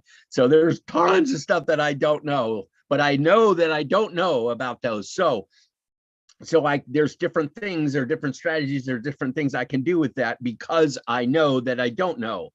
A lot of people, check this out, a lot of people about emotions, they don't know about them and they don't know that they don't know about them, which makes it a tough sale. It's a tough thing to push because they don't know that they don't know and they don't want it. They're not looking for it unless they're in a lot of pain or something went wrong or they became enlightened or somehow became more aware. A lot of people don't know that they don't know about emotional intelligence and so they're not looking. They're not looking for help on their feelings and stuff. A lot of people are looking nowadays, which is pretty cool. In fact, EQ is skyrocketing in popularity, which brings us to the next step, which is when you find out that you don't know, and a lot of people now, which I'm really happy about, are going, hey, I don't know about this. I need to find out about it. You become consciously competent. You find out, you take a class, you do a workshop, you join webinars like this, you watch some YouTubes, or you talk to people, or go to therapy, or you take a class on it, whatever it is, you find out how to be consciously competent. Find out how to do it better, how to succeed in this area. So we're learning. That's the point of education, right? But most people that are in school are there voluntarily, and that's what they're doing. They're becoming consciously competent on stuff that they were incompetent about. Cool, huh? So, and then of course, last is eventually you can become unconsciously competent, meaning you can just do it different without even having to think about it. It becomes a habit and it's part of you, right? Without you even having to think about it. That's pretty cool, but that's unusual. Well, it's rare. Oh, I don't know anyway, that's the advanced stage. Most of us spend most of our time in consciously competent. We're trying to find out more about it and learn and do better. And that's cool. So we're mostly in stage 3. So the good news is, what I wanted to share with you is that as we become consciously incompetent, when we find out that we don't know about something like EQ, that's a good thing. That's a celebration time. That's not oh man, I can't believe I didn't know this. How stupid I am. I'm ignorant in this area. Yeah, you can do all that if you want. I suggest you don't. I suggest you go, hey, wow, I'm pretty clueless in this area. I think I'm going to learn something about it, and go to step 3. Right, and encourage yourself to find out more and do more. It's also called a growth mindset as opposed to a fixed mindset. Fixed being, I know everything about this subject. I don't need to know anymore. I don't want to, I don't learn to, la, la, la, la. That's not helpful, particularly. A growth mindset is, whoa, wow, right? Let's see what's going on. Let's see what I don't know, because it's much more interesting than what I already know. Me telling myself that I already know something is not as helpful as finding out something new, in my opinion. So let's talk about teachers' EQ. So you get the idea. It's about our thoughts. Oh, I missed the slide here. Where's that one? This is important. Just a second. Let's see. This one right here. This is important. This is what we're learning. This is what we're dealing with. Our thoughts, our left brain thoughts, our right brain feelings, right? Like I was saying, become more aware. We're pretty aware of our thoughts, but we're not very aware of our feelings. So become more aware of our thoughts and feelings. And then now that we have this good information on stuff that makes sense, right? Thoughts on the left brain got to make sense. Does this make sense to me? And our feelings on the right brain, or does this feel good? Does it feel right? Does it feel like something I should be doing? We can then make good decisions based on our thoughts and our feelings, not just one, but both. And when we can, and this is where the decisions are where our power lies, because we can take this information, and now we can do stuff with it. Now we can decide to handle it better. We can decide to do things better than I did before, or different than I did before, or hopefully improve over time. But that's where our power lies, is in the decision. Our decisions then lead to actions. We do stuff, right, based on what we decide to do or decide not to do. And then that's how we get our results, right? By doing stuff, right? Actions. So it starts with thoughts and feelings, decisions, action. So that's what we need to learn about. Now, okay. All right. I kind of jumped around here, but anyway, let's talk about the teachers for a minute. So a lot of teachers, as I mentioned, a lot of teachers we're finding come into the profession as a caring, wide open, excited about making a difference, and it's a cool profession. It's a really cool profession. You can go to, you can make a difference for people permanently, and you could change a kid's life or even an adult's life. And it's pretty neat. It's pretty neat. I love it. I think I was born to be a teacher, to share stuff. For some reason, I've been directed toward emotional intelligence to talk about, and it's going very well. A lot of people are requesting my help in teaching their folks about emotional intelligence. And we got the nonprofit going where we're getting them into schools more and more, in Nepal, in India, in Bangladesh, and in Africa, in Sierra Leone and Kenya and Nigeria, in the UK, in the United States. Oh, in the United States too, yeah. Anyway, we're getting there. We're making some changes, and it's more and more teachers, or more and more school. The teachers, check this out. The teachers are competent, consciously incompetent. A lot of them, when it comes to emotional intelligence, they know that they don't know. It's not that they don't know how to deal with their emotions. It's that they know that they need to teach it. They know how important it is. They know that it matters a lot for kids to understand themselves, be able to manage themselves, be able to manage their relationships. So teachers a lot of times are consciously incompetent. They know that they don't know, and they are looking for it. They are looking for some help in that department. They feel a lot of times overwhelmed. A lot of times they feel burnout, and a lot of times they feel pushed, especially in the United States with the standards. You guys probably know in the United States, everything's based on these standard test scores, which is, in my opinion, ridiculous. I mean, it was a kind of interesting idea, but they way overdid it, and they made it now so that the teachers' raises and are based on that, and the teachers are judged on it, and the schools and the principals are all based on these standardized test scores. So they have to push them, even if they don't believe in it, and they don't have time to deal with stuff, with their emotions, with any add to any curriculum. They don't have time. And I don't, it's tough. It's tough. So I'm going to talk about that in a minute, about how to do that. Some 3 ways we can help teachers teach EQ. Anyway, so they're having trouble. So the teachers want it. The schools want it, but they don't know how to get it in. They need training, and they need to be able to get it into their super busy day. And they're like, I can't do any more than I'm doing. And so it's tough. And then not only are they stressed and overwhelmed, they're the role models. They're the main role models. So it's great for a teacher to be able to learn about emotions for themselves, and to be an example for the kids, because the kids are watching them. Their kids are watching them. What's that saying? What you do speaks so loud, I can't hear what you're saying, which means you can tell me all day long how to do something, but what I see you doing, what I see people doing, that's probably what I'm going to do. No matter what I was told to do, that's what I'm going to do, probably. So role modeling is a tough one.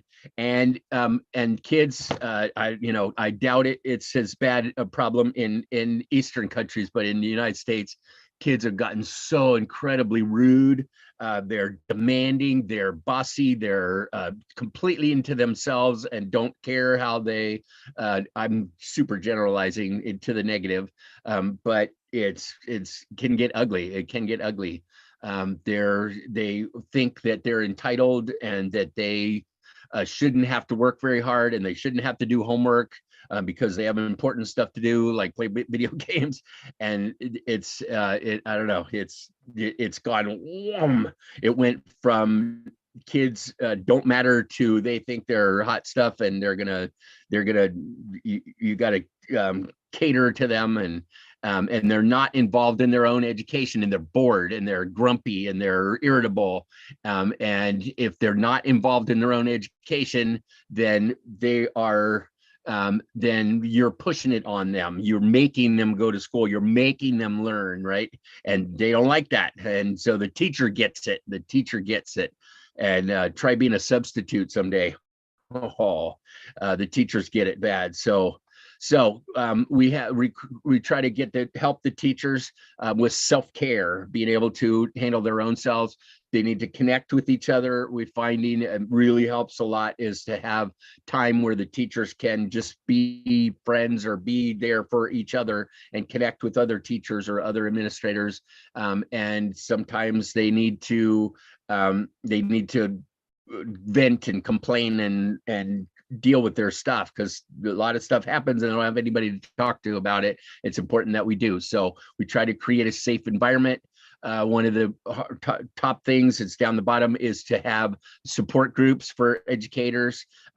There's nothing like having people in your support group who know what you know, who have been through what you've been through, who try talking to military veterans, for example, or hospital folks, nurses and such. If you're in the club, you know, if you're another nurse, then okay, you're cool. If you're another veteran, then you're cool, you know. But if you're not, you don't know anything, and I don't want to talk to you, and I'm not going to listen to you, and blah, blah, blah. That happens a lot. So the support groups need to be made up of people also in that profession, and then they work wonderfully, and they're wonderful. There's a difference between complaining and venting. We try to work on that in the support groups. Complaining is and you feel worse afterward, and the person listening to you feels worse afterward, and you feel it. Complaining has a powerlessness to it, and so it's not particularly helpful. In fact, it can make things a lot worse or make things worse for you. Venting, on the other hand, venting is I'm so frustrated, and I have all these feelings inside of me, and I don't want them in there. I'm getting rid of them. I'm putting them out of me. And so that's venting. So I'm telling you this, and I want you to just listen, but I want to say it in a way with my feelings so that I can let go of it.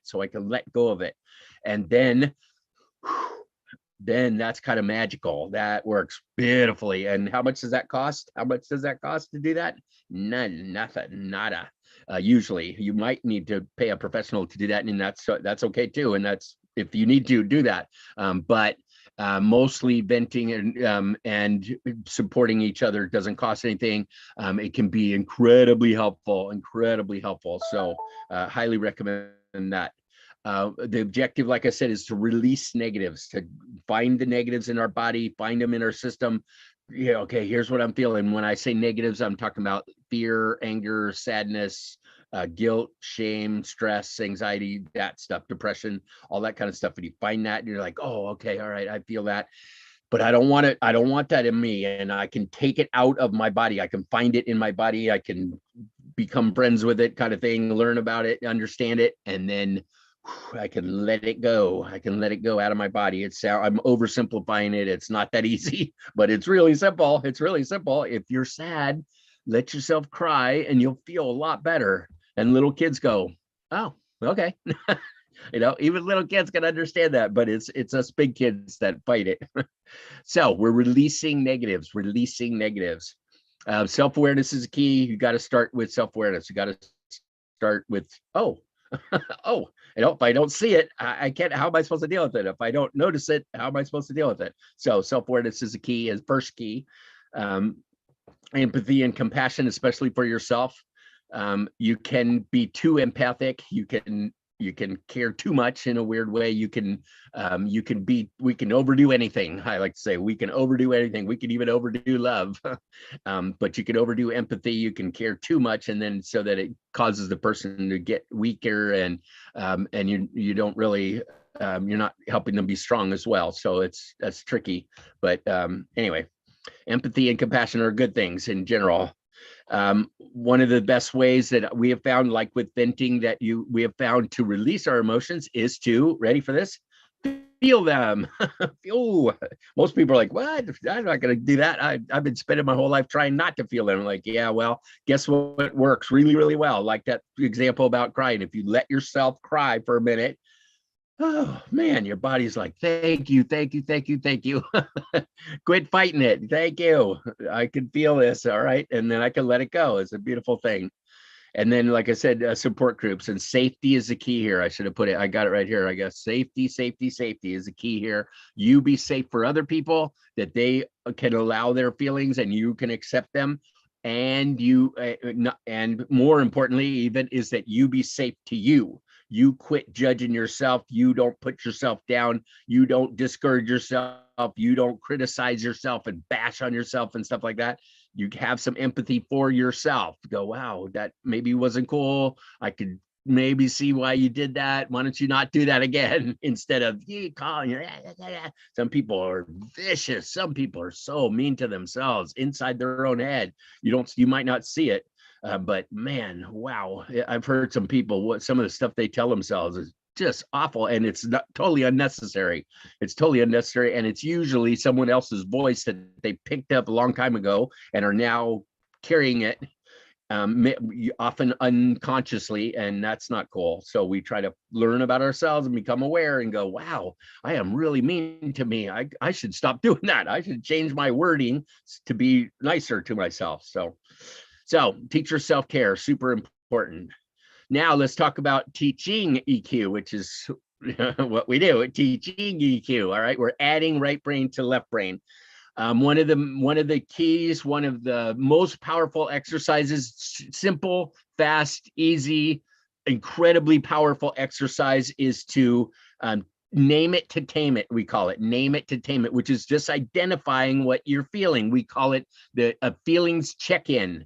A feelings check-in. And what they do is the teachers will go around the room and just have the kids, they have one of these posters up on the wall or something like this that gives them examples, the little faces, and say, what are you feeling? Not how are you feeling? How are you feeling comes back with a physical response. When you say, how are you feeling? I feel okay today. That's physical, right? Or I don't feel good. My neck hurts, or I'm tired. Always in the United States, I'm tired all the time. Man, I'm tired. It's so amazing how many people say that, answer the question, how you feeling? I'm tired.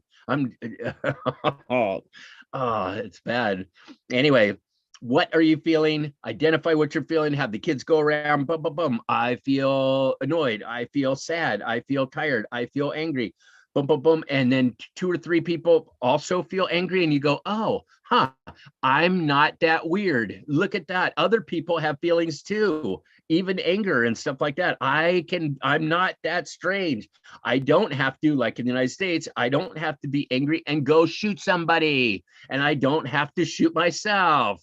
So it's just a feeling. I can be angry and it's okay. So this offers acceptance, awareness, identification, separation, validation, inclusion, all kinds of stuff, just by going around and using one word, just this one word. And it's so helpful for kids to just, what are you feeling, over and over. I mean, do it.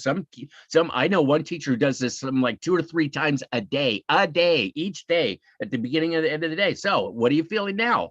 And it just really, man, it's so important. What are you feeling? And maybe you don't even have to say it out loud. Just, what are you feeling? Just identify it. You got one? Great. Or you got 3. You can have more than one feeling at a time. But it's so accepting of yourself. It's so accepting of your feelings, identification and acceptance of your feelings. So check that out. That's one of the most helpful ones.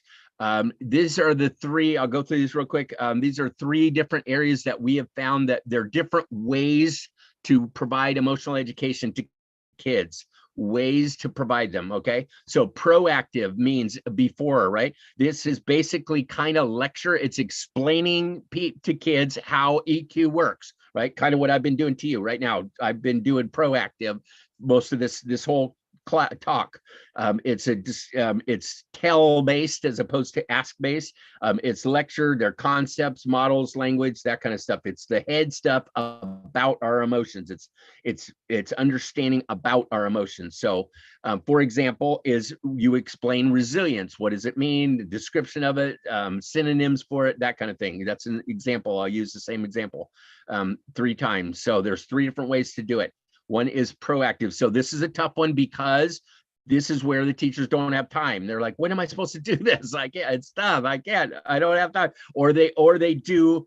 And some of them, which we've had complaints, a fair amount of complaints, is they talk about the emotions. Well, after 2 or 3 years of this, the kids are like, I know, you said that already. It's the same stuff. I know. All right. And so it's the same stuff because they're the same emotions. But that is unfortunate because that means you're not making it very interesting and you're not asking properly, because if you're just talking about them, you get sick of learning about them, and it can actually make it worse by having more judgment. So we got to be careful with that one. But anyway, proactive is one way to do it if you can make the time.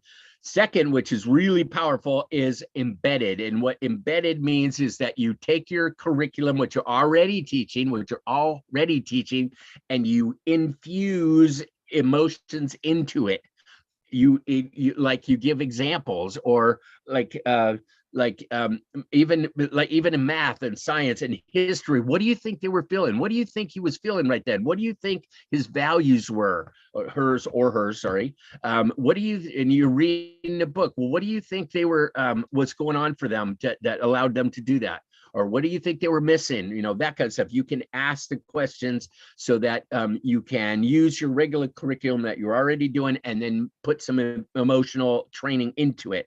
All right. Another one example of that is how do you think Red Riding Hood was resilient?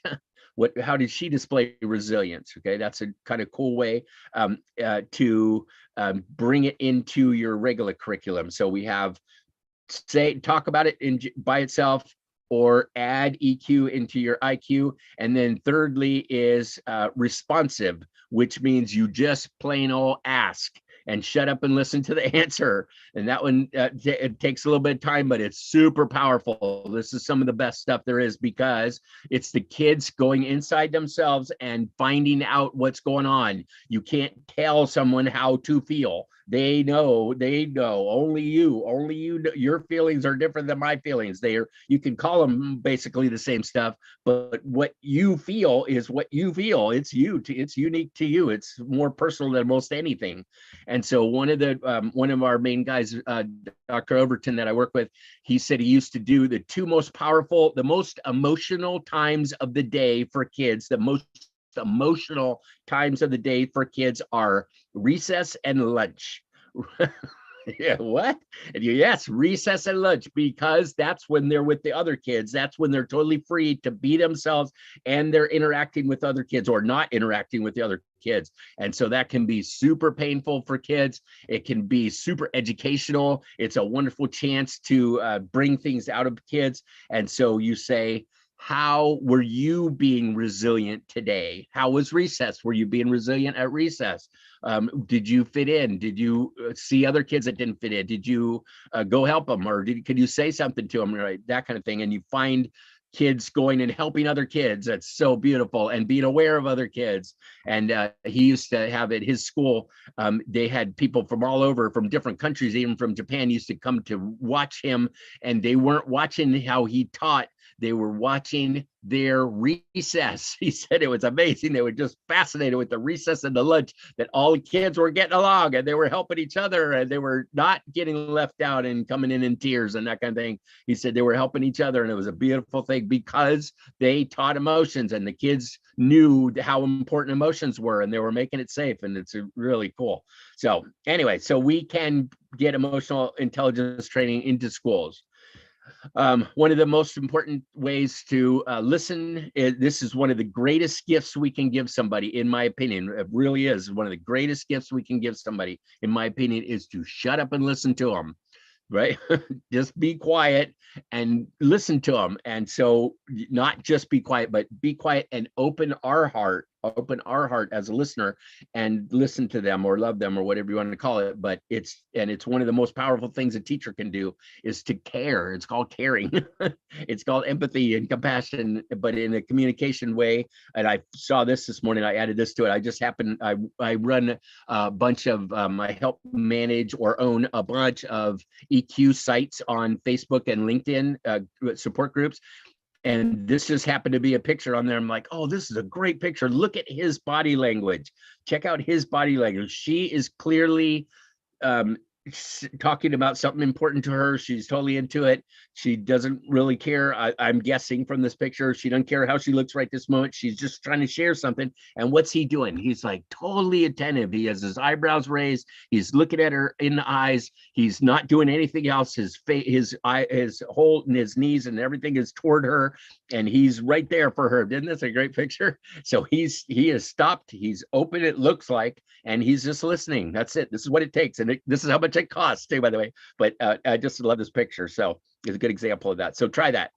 We can listen to people and not agree with them. That's a really important part, especially with kids or with people and their feelings. And we go, what, you know, it might be, I wouldn't have thought of that. I wouldn't have done it that way. Doesn't matter. It doesn't matter. You can accept it without approving of it. You could, I would never do it that way, right? That kind of stuff. I would never do that. So you can accept things without approving of them. And people, that's called safety, and that's called letting people vent and be themselves. And you can be super important to people if you are safe to them emotionally. So I'm concluding with, this is the point of our whole nonprofit. This is the kind of sums it up real well in just 2 sentences, is that world peace begins with inner peace. With emotional intelligence, we can go toward inner peace. We can create some inner peace, and we can create interpersonal peace between us and around us. The Dalai Lama said, the question of real lasting world peace concerns human beings, so human feelings are at its root. Through inner peace, genuine world peace can be achieved. It can be achieved. The importance of individual responsibility is clear. Peace must first be created within ourselves. That's why we're doing self-awareness and emotions, and that's why we're learning about ourselves, is so we can create some peace within ourselves and then gradually expand it to include our families, our communities, and ultimately the whole planet. Pretty cool, right? Pretty cool. So that's the point of our nonprofit. We are going to give it a try. It's hard to prove that it's going to work, but we're giving it a shot. So we'll see. We'll see. And we could use some help if you believe in this stuff, because peace is kind of important issue, in my opinion, and it's kind of going to take all of us. So look out. Oh yeah, this is totally out of order, but you get the idea. Emotional safety is key. It's good to end with. Acceptance is not mere approval. We cannot not think, and we cannot not feel. So let's get good at both of those, shall we? So let's stay connected if you want. There are lots of ways to stay connected with me. EQforpeace.org is our nonprofit website. Join us you can get on our mailing list, and we have lots of cool stuff going on. So we'll stay in touch. So good talking to you guys. I wanted to celebrate again and congratulate folks that are teachers and work with teachers, or like a teacher, or know a teacher, or were inspired by a teacher, etc. But congratulations, and celebrate this special day. So, Mary, hi. Did you want to share? Yeah, thank you, Matt. It was a really wonderful, power-packed session. It's full of energy, and as usual, you really rocked the session. And as you have rightly pointed out, emotional intelligence is the need of the hour, and even for sustainable development or global peace, or for teachers especially, have to deal with a lot of students and lot of personalities, great wonderful personalities. So it's very pertinent on this topic. Thank you once again for joining us, and for sharing your insights. And participants, friends, if you have any queries, you can quickly unmute yourself and share your observations or feedback. Sir, hi, good night, Matt, sir. You've done a great job. I very, I I didn't thank know that you're teaching also, you bring so much stuff. So it's great content of learning for me more than asking questions. So all the best, sir, for your Thank you. professional and personal life. Great to see you today. Thank you, Ray. You're very sweet. I Take appreciate that. care. And you're welcome. Anyone else would like to share? Feel free. Or otherwise, you can also use chat box Right, to sir. share. Right, sir. Very effective class. Yes. Very inspiration class. Very effective. Thank you so much, sir. Thank you. I am Najia from Kerala. You're welcome. From Kerala. Very good. Thank you, Appreciate it, Najib. Najia. Sir Mats, Sir Mats. Yeah. Yep. Namaste. I am from Assam, Vivekananda Kendra Vidyalaya. I am Shikshak Karyakarta. I enjoyed your session, sir. It was wonderful, sir. So lucid language, and it was easy to understand, sir. It was wonderful session, sir. God bless you, sir. Oh. Well, thank you. Thank you very much. I appreciate that. Very good. Yes, yes. I'll Thank try you to so make much. it God easy. bless you. Oh, thank you. Thank you, You too. sir. Thank you. Thank I'm not you. that, like I said, I'm not that smart, so I got to make things real simple for myself. Like, oh, okay, that makes sense. And we're trying to teach little kids, so it needs to make it's just real simple. 3 steps: awareness, acceptance, action. What are you gonna do with it? So, yeah, we try and keep it really simple. And this stuff, like I said, it's not rocket science. It's not complicated. It's difficult. Sometimes it's tough. It can be tough, but that's what makes it fun. If you do it right. Anybody else? I think. Cool. All right. Well, yeah. Thank you, Matt. Thanks, Dr. Bindra. For joining us. And, it's early morning, I think, for you. Yeah. Been up since midnight. It's 7 now. Oh, Yep. nice. So thank you once again Yeah. for joining us, and we wish you all the success for future endeavors, and look forward for more sessions in future. Thank you. You bet. All right. Thanks Bye. again. Take care. Bye. So Let me put go ahead. I'm just putting my link in. Okay, bye guys. yeah, bye, Matt. So website link is provided in the chat box, so you can visit for more information and keep joining sessions. Because our friend regularly contributes a lot to our sessions, so you can keep joining us and listening to wonderful sessions. And then we will move on to our next speaker for the day.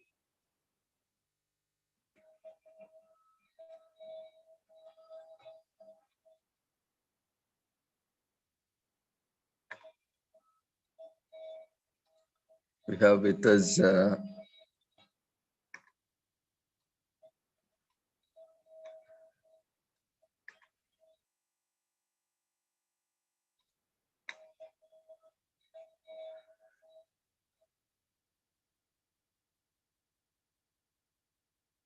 Sri Nagaraj, Deputy Manager, State Bank of India, Bangalore, and he's also Assistant Governor of Rotary Club. He's also a professional social worker from Bangalore. He's visually challenged. In spite of that, he really contributes a lot to the society, as well as, to the challenged population, as well as, to society at large. And he's also an environment and nature lover. He contributes a lot to the environment. So we welcome you, Nagaraj ji, once again. And we wish you happy Teachers Day, and over to you for your session. Thank you, Ravindra sir, for this wonderful opportunity. Am I audible to all of you? Yes, Nagaraj ji, please continue. Yes.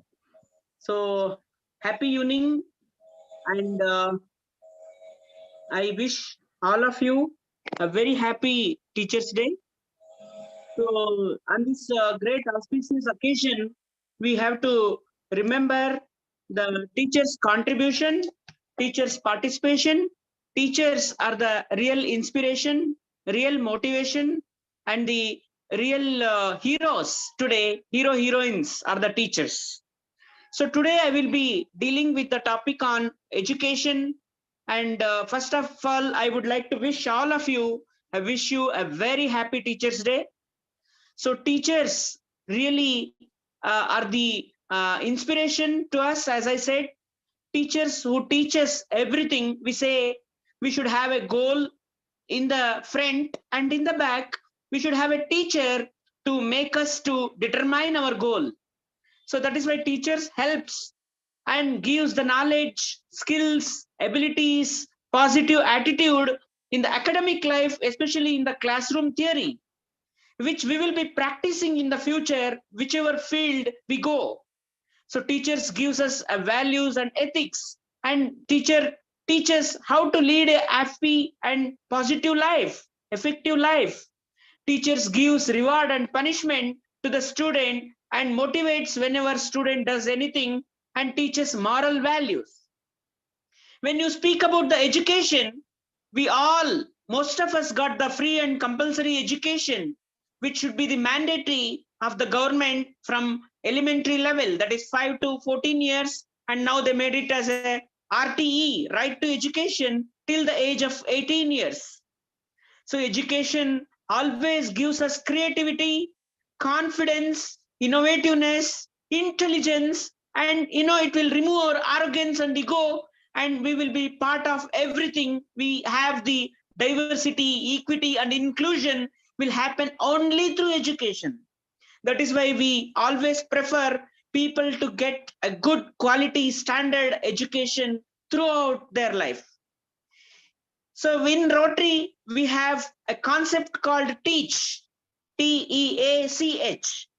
So the TEACH full form, which I am giving you, has a different meaning at a different interpretation, and teachers are a significant contribution persons in the life of overall development of students' career, or teacher makes a person as an individual to an entrepreneur. When I take the each word TEACH, I will taking you to different connotations of each of these things. One is a T. T means teachers support. So without the support of teachers, student cannot do anything. For each and everything, teacher is a main responsible person. So for the teachers, we are doing from the Rotary recognition, and we are making teachers training, and teachers are the integral part of student life.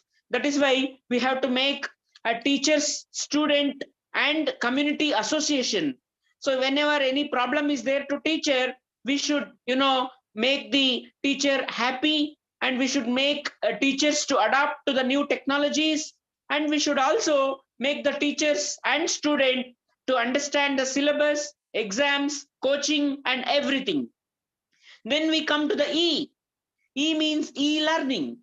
So when you have a e-learning, so we should make all the students study materials, not only to the students, even to the teachers also. Study materials are very important because syllabuses keep on changing. We have to update to the books. When you say student will study only during the time of exam, but teachers study every day, and teachers make student to participate through homework. Don't sit alone at homework.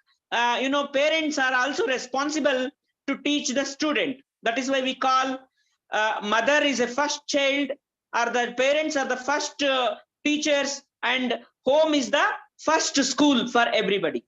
So this is e-learning. When you say E, we should always provide braille books and books, uniforms, and all the facilities for the students and teachers to lead a quality, happy life. Especially for the hearing impaired persons, we should provide the sign language facility and other hearing aids And for the blind children, we should provide the braille books, audio books, computer knowledge, and everything. When you go for the A means adult education. When you see people studies and stop the education, why people stop the education? Because there are no infrastructure, there is no toilet, there is no school is very far. So that is why we should provide vehicle facility, as well as we should also provide, concentrate on dropout children, and we should give all the ground facility, library facility. So many things are required for the overall development of the children. We should concentrate on the dropout children, why they have dropped out. We should concentrate on the girls. When they grow, become a maturity or puberty, that time many children will stop education. We should make them to study very well. And we should also stop the child labor. No, so many children were working in so many factories, hotels, and other places. We should stop them, and we should make them to get education. So that is very important.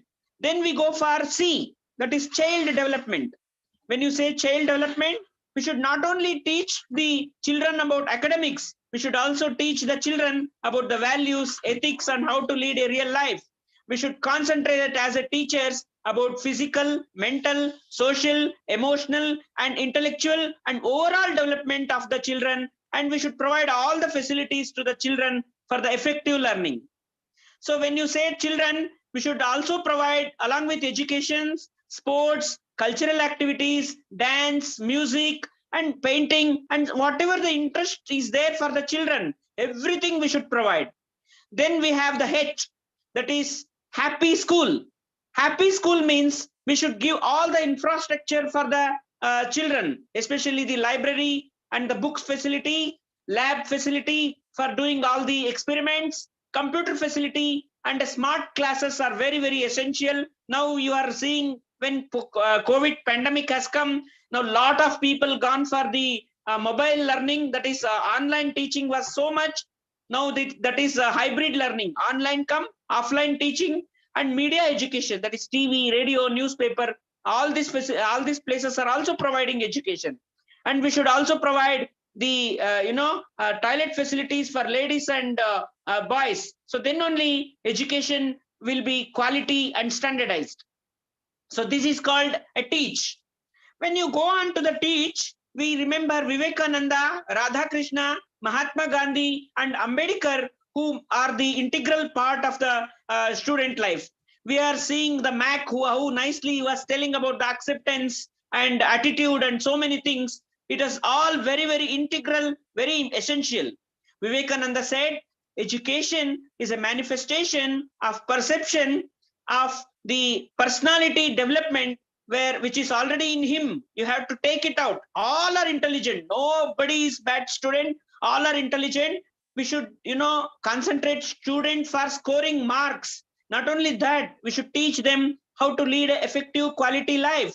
So teacher, student have the understanding. Parent, children, student, everybody should have the understanding, adjustment, problem solving, clarification of doubts. As everybody, assessment is very, very important. In my life, I want to stress upon, before that, Dr. Radhakrishnan, we have to remember, he said, each and every stage we have to learn, and we are the learners throughout our life with the help of teachers. And Gandhiji said, we should not only teach to the rich people, we should teach to the underprivileged, poor, needy, and everybody. So when you give the education, everything will follow. Dr. Ambedkar said, education, agitation, and organization are integral part of life. We should provide compulsory and free education. So that is why he made in the constitution, compulsory fundamental right is education. So when in my school, I should remember all my teachers, Madam Devi, who taught me Braille, Madam Lakshmi, who taught me English, Mr. Basuraj sir, who taught me Kannada, Braille writing, reading, and our Hindi, Asha madam, who taught me Hindi, and so many teachers, our Nagendra sir, who is nearby my house, who showed me the school. I did not get the education. In the 5th year, he brought me to the school.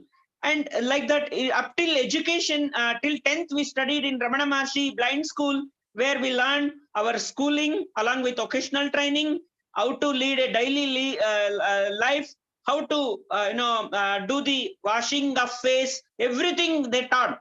So we should thank all the teachers. After that, finishing school, we came to college. When we studied in college, there was an integrated education for us. Everybody supported us. I was also, my teachers are motivating like anything. I remember all my teachers. Mr. Maulesh was a faculty. He taught me so many things. And economics, I learned from Dr. Sonamani, who taught me so many things I can remember at this time. And in my degree, I did in St. Joseph's College, Dr. Vijay Raghav Rao, who taught me so many things. Dr. Clement in St. Joseph, so many things they taught. Even in university, MSW I did, I remember my teachers, Dr. Vasanti Vijay, Dr. L.S. Gandhidas, Dr. Rajendra Kumar, Dr. Kodan Ramaya, and Dr. Marulu Siddhaya. They are all the integral part of our life. Social work, education, they taught, practicals and theory. And when I became a lecturer, I got a lot of students. Today, I got more than 50 messages spreading that Happy Teachers Day. I'm so happy. Even after leaving the college days from bank, from 10 years back. So still about 6 years I taught in the college. So I was able to teach nicely, and all students are becoming entrepreneurs, good HR managers, good medical psychiatric social workers. So many fields they are there. I should thank everybody. And in the bank also, I'm keep on teaching about how to do the customers. I'm teaching what are the products of the bank, and even my colleagues also I'm teaching. So teaching is not only in classroom, everywhere we can do teaching. And even in the National Federation of the Blind, where I was a general secretary, I was fighting for the rights of the blinds and other disabled persons, and identifying jobs, reserving the jobs, finding out the vacancies. So these are all possible because of the education. Even in Rotary, when I was a president, we honored about 10 teachers, and I went on my birthday to 4 of my teachers' house and honored them. I was so happy to celebrate my birthday with the teachers. And even in my family, I'm always, I got my teaching from my father and mother. I bow to everybody. And now I am getting education from my colleagues and my family, my wife and children. I am teaching whatever I know, and they are also learning from whatever I know, and I am also learning from whatever. Learning, there is no end.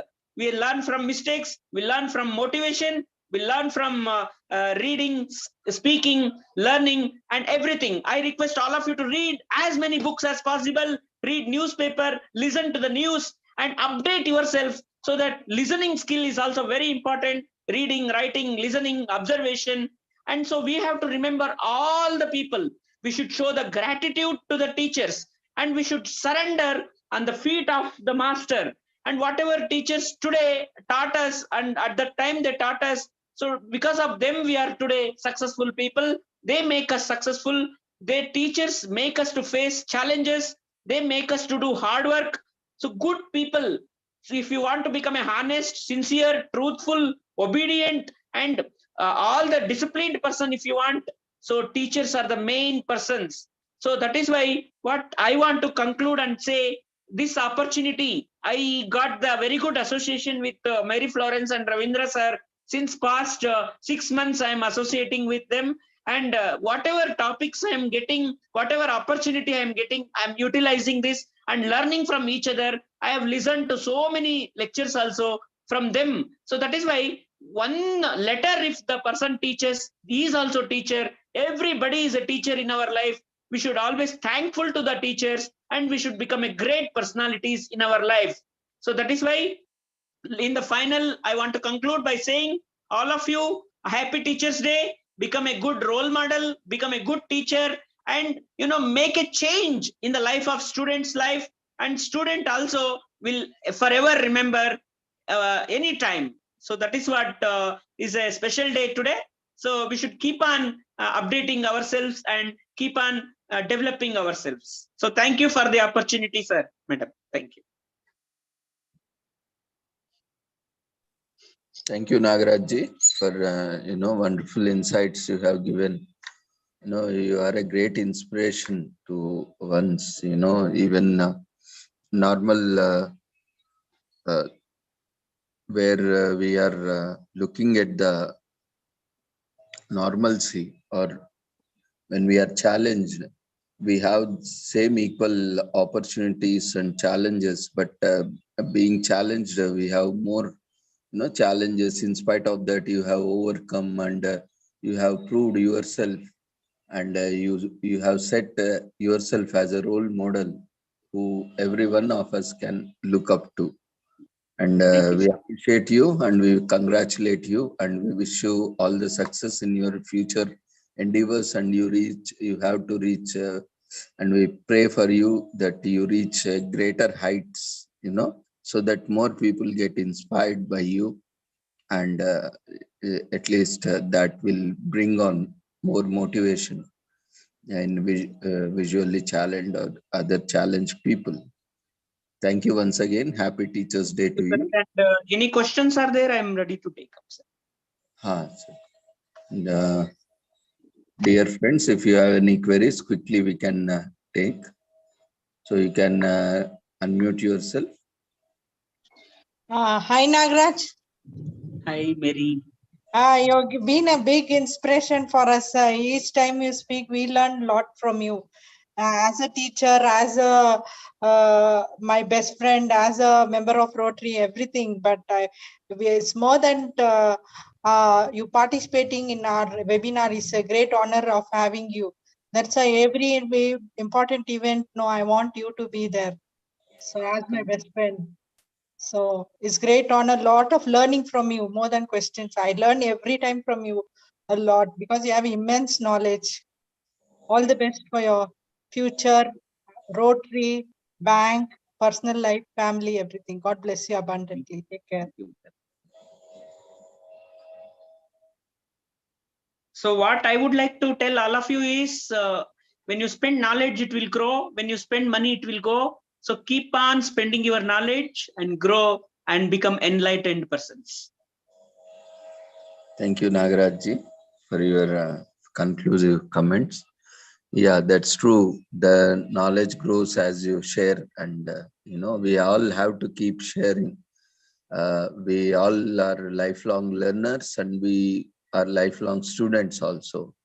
Though we may have different roles to perform at a family level, at a personal level, at a society level, we always have to perform our duty as a learner, and everyone keeps teaching us one thing or the other. We have many things to learn from nature, from people around us, from society around us. So it's a very a nice opportunity for everyone, and you are also joining us, and there are very volunteers also after we started, and Mary also has voluntarily come up, and we are encouraging many people like her also to come up, take an initiative, and promoting them to be more active, proactive in a platform. So this should be like a collaborative effort where encouraging each other, learning from each other. This is a very good opportunity for everyone to utilize and share our information. And thank you, Nagaraj-ji, once again, and for joining us. And we wish you all the success for your future endeavors, and look forward for more sessions in future. Thank you, sir. Thank you. Yeah. So we will move on to next speaker for the day. We have with us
Now we can leave this meeting.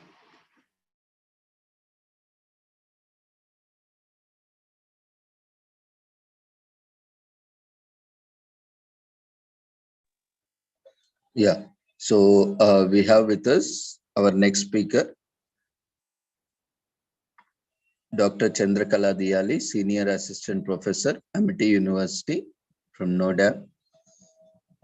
She has PhD and MPhil degrees in social work with UGC NET, and she has pursued MA and BA social work from Delhi University and a recipient of research fellowship from UGC. And she is also executive member of ACAP India and life member of NAPSI, and has various academic and extracurricular activities to her credit. We welcome you, ma'am, to the international conference, and also wish you happy Teachers Day. You can unmute yourself, start your video, and start your presentation, ma'am. Ma'am will be presenting on education for the sustainable earth. Over to you, ma'am. We welcome you, ma'am. Happy Teachers Day.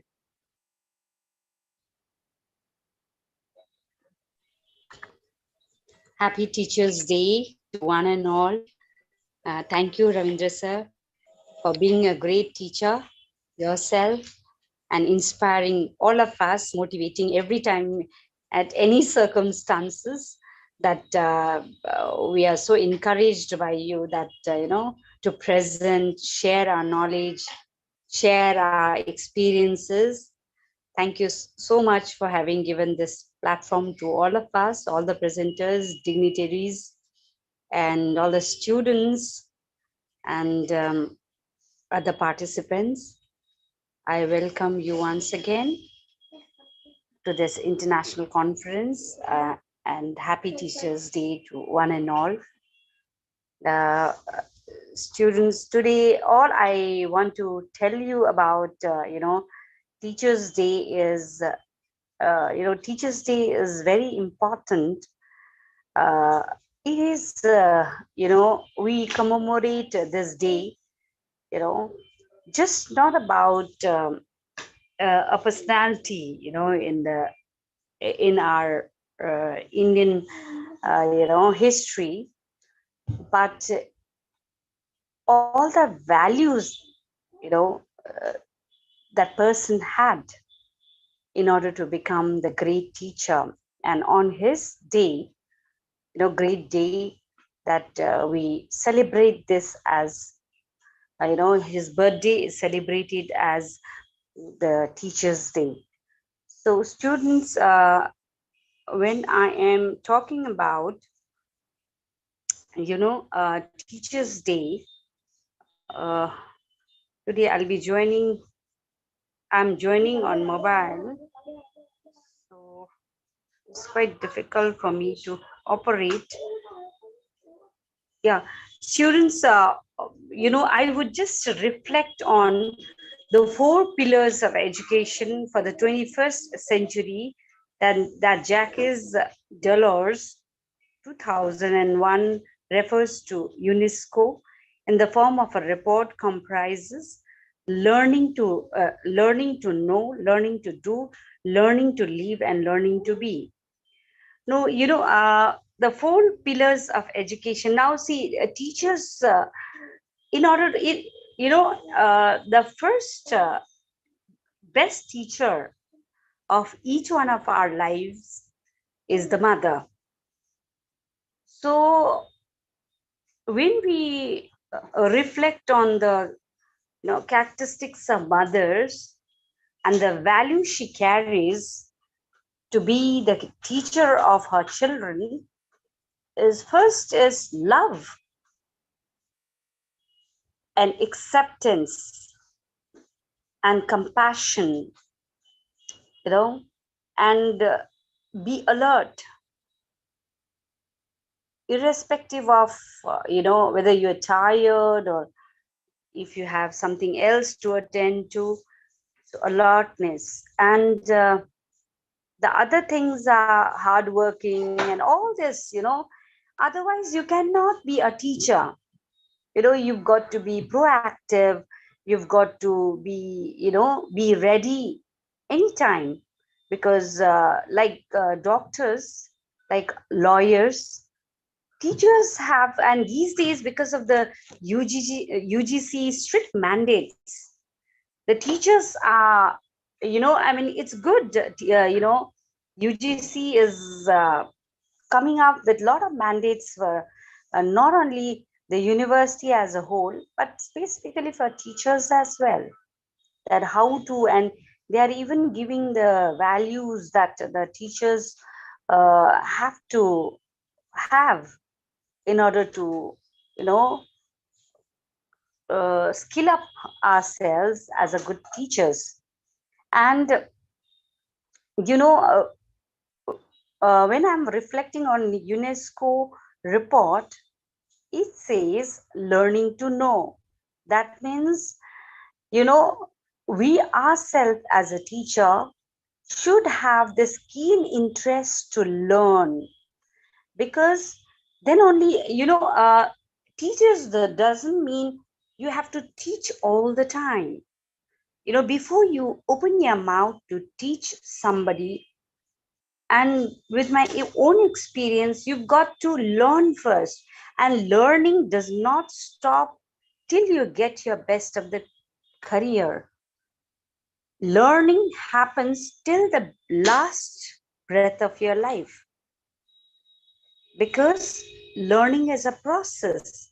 And as you learn, and knowledge is infinite, it doesn't have any limit, it is limitless, it doesn't have any limit.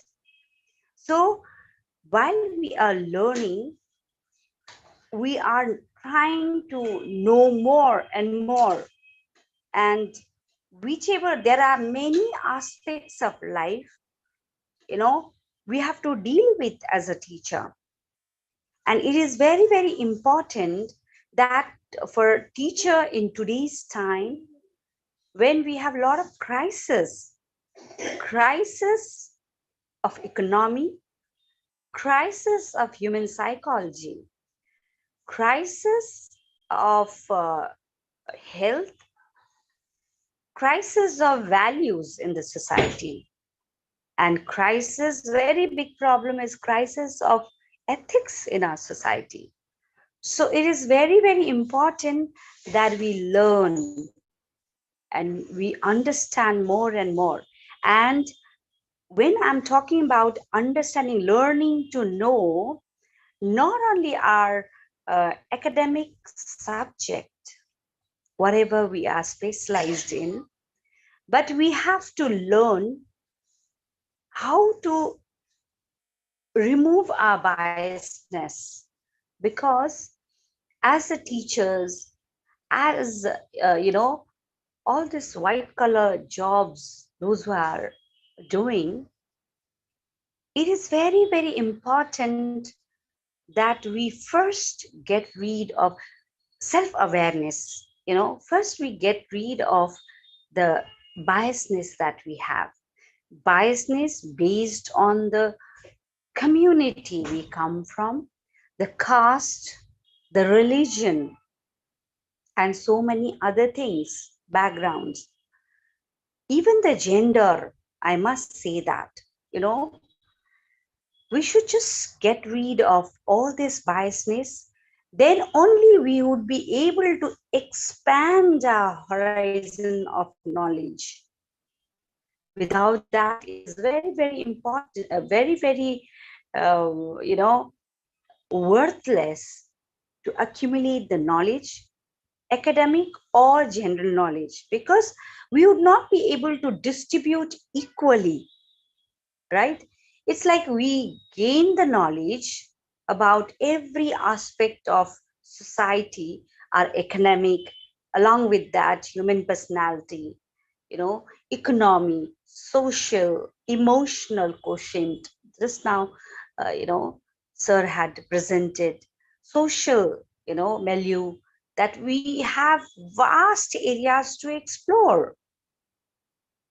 But where we have to focus that after accumulating this knowledge, how am I supposed to spread it across? And if we have biasness, we would not be a good teacher to teach, to be part of the student's life. In order to be part of the student's life, you've got to remove all that biasness, open your heart of compassion, love, acceptance, and then you would be able to touch upon somebody's life to change for better. You know, see, I'll give you example of my own class. We had this MSW students, and I would not hesitate to speak up in this platform because she knows I openly speak about her. She is Srishti Singh, and she was a student. When we used to ask her to speak, she would just murmur. And afterwards, we realized that she would not be able to speak a sentence also. And she was, I happened to kind of understand her because I teach social psychology. And then I said, then after a while we became, I started asking about her and all. One day she happened to come to me with her mother to take some help. And her mother said, if a student, I said, Srishti has something, some problem, please explain, because I would want to understand. Is she on medication? And she said, yes, ma'am, she has a learning disability. And if a child, a normal child, has to learn something, she would, a normal child would take an hour, but Srishti would take 10 hours. I have to sit with her, make her practice, and rehearse, and reiterate, and then so many things. I find a strategy to teach her. So I already said mother is the best teacher, and I said, okay, let us just partner, and then let us see. She's going to be one of the best students, in days to come. And without her knowledge, I never called Srishti, but without her knowledge, I started giving her a lot of work. She did not have, her self-esteem was zero. She would stutter, she would, be very shy. And then I said, I started giving her, few tasks in the class. I started calling her name and all that. And then calling out her name and all that. And then I started telling her to recapitulate in every, successive class. And in doing that, first day, she was all blushing. She was so nervous. I said, second day, I said, you are going to prepare 5 lines and you are going to recapitulate in brief. And rest of the other students would follow after you do the summary. And then she would do that. I said, next time you are going to memorize 10 lines and then you are going to speak the next topic, whatever we have done today. So I would give her task after task, and I got to see by the time she was in 4th semester, she was another person, totally a different person. And for the field work also, I made it a point that in the faculty meeting, I would, tell all the faculties to help her out. And I shared with them how the mother had come, and then, I gave her all the questions because, she would not be able to learn everything. So what I did was I wrote questions for her, from a single module, I wrote about 15 questions for her, and I told her to learn it. And I gave her a framework. I said, under this head, you are going to write this, and then subhead, you plan how are you going to write with example that whatever I share in the class. So that way, I never put in my, extra effort. All that I told her is, as a teacher, all I could do is to instruct, like next time. And I would never call her to my cabin and, build up that closeness and all, but I would be strict with her in the class that today you have spoken 5 lines, but make sure next time you speak, that would be 10 lines. So that way, without her knowledge, and then today, she came to meet about 4 days, and the way she was speaking, she's HR manager in the big company. You see, that is the impact of knowledge of a teacher. It's not only about me, it's like so many other faculties, we have worked together for her. And then without her knowledge, but we all coordinated with each other, and then helped her. And even, international conferences and all, many programs I keep hosting and all that. So in there also I gave her, she would say, ma'am, I would not do MC. I said, no, then you are going to write a report and present by the end of the day. And you are going to write this. So that's how every single task she would ask her mother, Chanakla ma'am has given me this report to write, and how am I going to write? So I would coordinate with her mother and tell her, and then she would never reveal her that ma'am spoke to me. And then that's how we have done without her knowledge. And today when she, she's coming to the university to collect her degree, she met each one of us and she said, I'm HR manager. And the way she got many calls in front of me, the way she was attending to the calls and all, that made me feel how impactful single person could be for another human being. And it's just the relationship between teacher and students, respecting each other, acknowledging, acknowledging the strength and weaknesses of each other. Even teachers have to understand that, the self-awareness. And then, the students understanding that and identifying the strength and weaknesses in order to, work on based on your strength and work to overcome the weakness, right?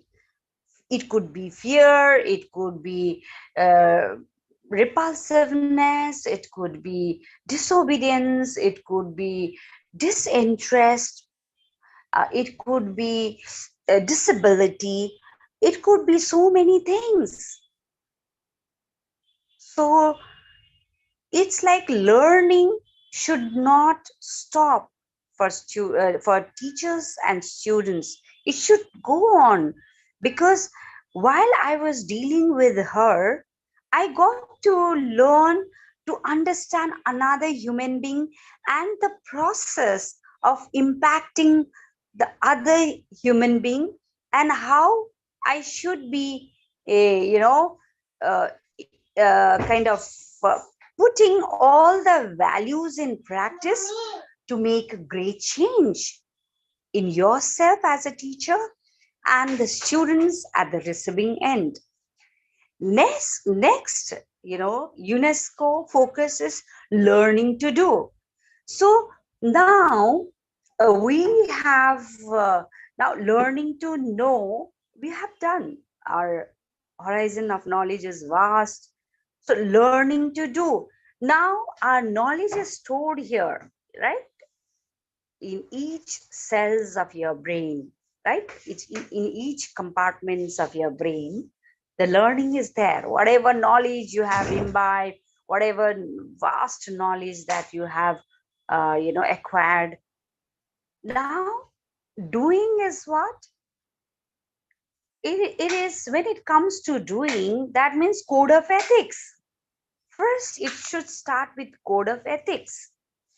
We have to understand as a teacher, before we make change in somebody's life, we have to first change ourselves, right? So learning to do, that means doing is first.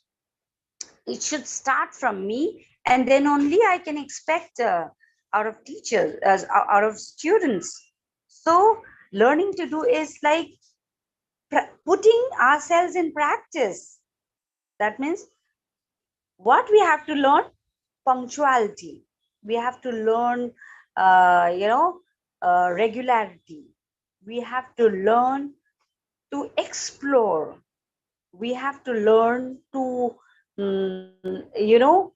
understand, experience, and we have to learn to develop our skills so that we would be able to be useful for people who we are imparting our academic knowledge. Because the teachers, when they are teaching, I have seen the students, if teachers are not showing the values, the background values, the basic values, they do not respect the knowledge the teacher has. It is very, very important for the teachers to imbibe all the values so that she would work as an educator, and the same thing the students would be able to inculcate, learn from her, right? So doing is very, very important. Making sure as an educator, as a teacher, I know constitution. I know what is freedom, what is independence, what is equality, what is equity, what is social justice. But until I put that into practice, that's meaningless. You know all the knowledge in the world and you are not putting them in practice. That's for the reason today in the 21st century, the world is suffering. Why? Because knowledge has been acquired, but that are not put in practice in the right manner, at the right quality, at the right quantity. Why? Because, when we are teaching our students, when we are teaching our students to, when we are teaching our students to look for a top-notch, universities, look for a top-notch careers and all that, we have to teach that students to be grounded as well. You have to, as a teacher, you have to make sure that the students understand the social realities that, that they are in. Because I teach in one of the top-notch private university, that's Amity University, which is now on the, on the top in terms of the technology, in terms of technicality, in terms of proactiveness. UGC is recognizing it, and all the institutional ranking. I'm the institutional ranking coordinators. So now Amity University is coming up. But I always, during the time I was recruited, when I had to face the interview with the VC madam, all she said, Dr. Chandrakala, how are you going to contribute to this university? Because we are very competent at every level and in every aspect. And I said, ma'am, all I can tell you is what I have seen right now outside of the university. The students are openly smoking, and then, you know, their value system is getting degraded. The girls, the boys, the kind of scenario, it's like known to everyone. So that I want to change. I want to change the mind of people. I want to help the students to understand what it takes to come to the universities, and how your parents, how the students' parents have put in their best of the uh, ability and hard work, blood and sweat to get you to the university, and how you have, as a student, you have to be answerable to your parents first, and what is the ground reality of the country you belong to, and what is the objective of very essence of education is to bring change to your country. When we are trying to change is not the westernization. We are not supposed to imbibe the Western thoughts and Western practices. In no time, in no crisis, Western thoughts and Western, solution have been of use. It is always indigenous values, indigenous knowledge, indigenous practice that has helped us. If you peep into our historical, whatever historical heritage of country, our heritage of country, historical events and historical, crisis, it has always been the indigenous, essence of our lives that has helped us. Just let us go back to the few months, the tragedies that we have seen, the disaster that we have seen due to COVID. And during that time, what has helped? The indigenous knowledge, indigenous practice. So what I want to say is, and yesterday only I was watching a movie because my daughter said it's a very nice movie. So I was just watching, and then I was just seeing the Jallianwala Bagh incident. I was just seeing the atrocities of the, colonial power, and colonizers. And then, I was just seeing the, sufferings of people. So what I want to tell you is, see, we have got this independence, we have got this freedom due to the bloodshed of many people. So it is very, very important for us to understand the doing part. They were so not well educated like us, but they had a passion for the country. They had a passion for their family. They had a passion for their community, the society, the Indian society. So until we value the independence, the freedom, the indigenous knowledge, practices, the ethics, the value system, we would be just living in illusion. It is very, very important for us to value our heritage, our national heritage.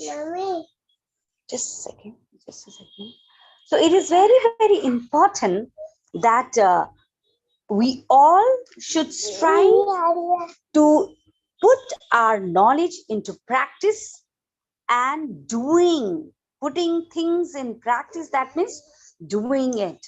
So how, as a teacher, the knowledge can be translated into practice for a new change for one individual and the whole, your whole program students and your whole institute and the whole university. So that should be our way. Next, UNESCO focused is learning to live, right? Learning to live is,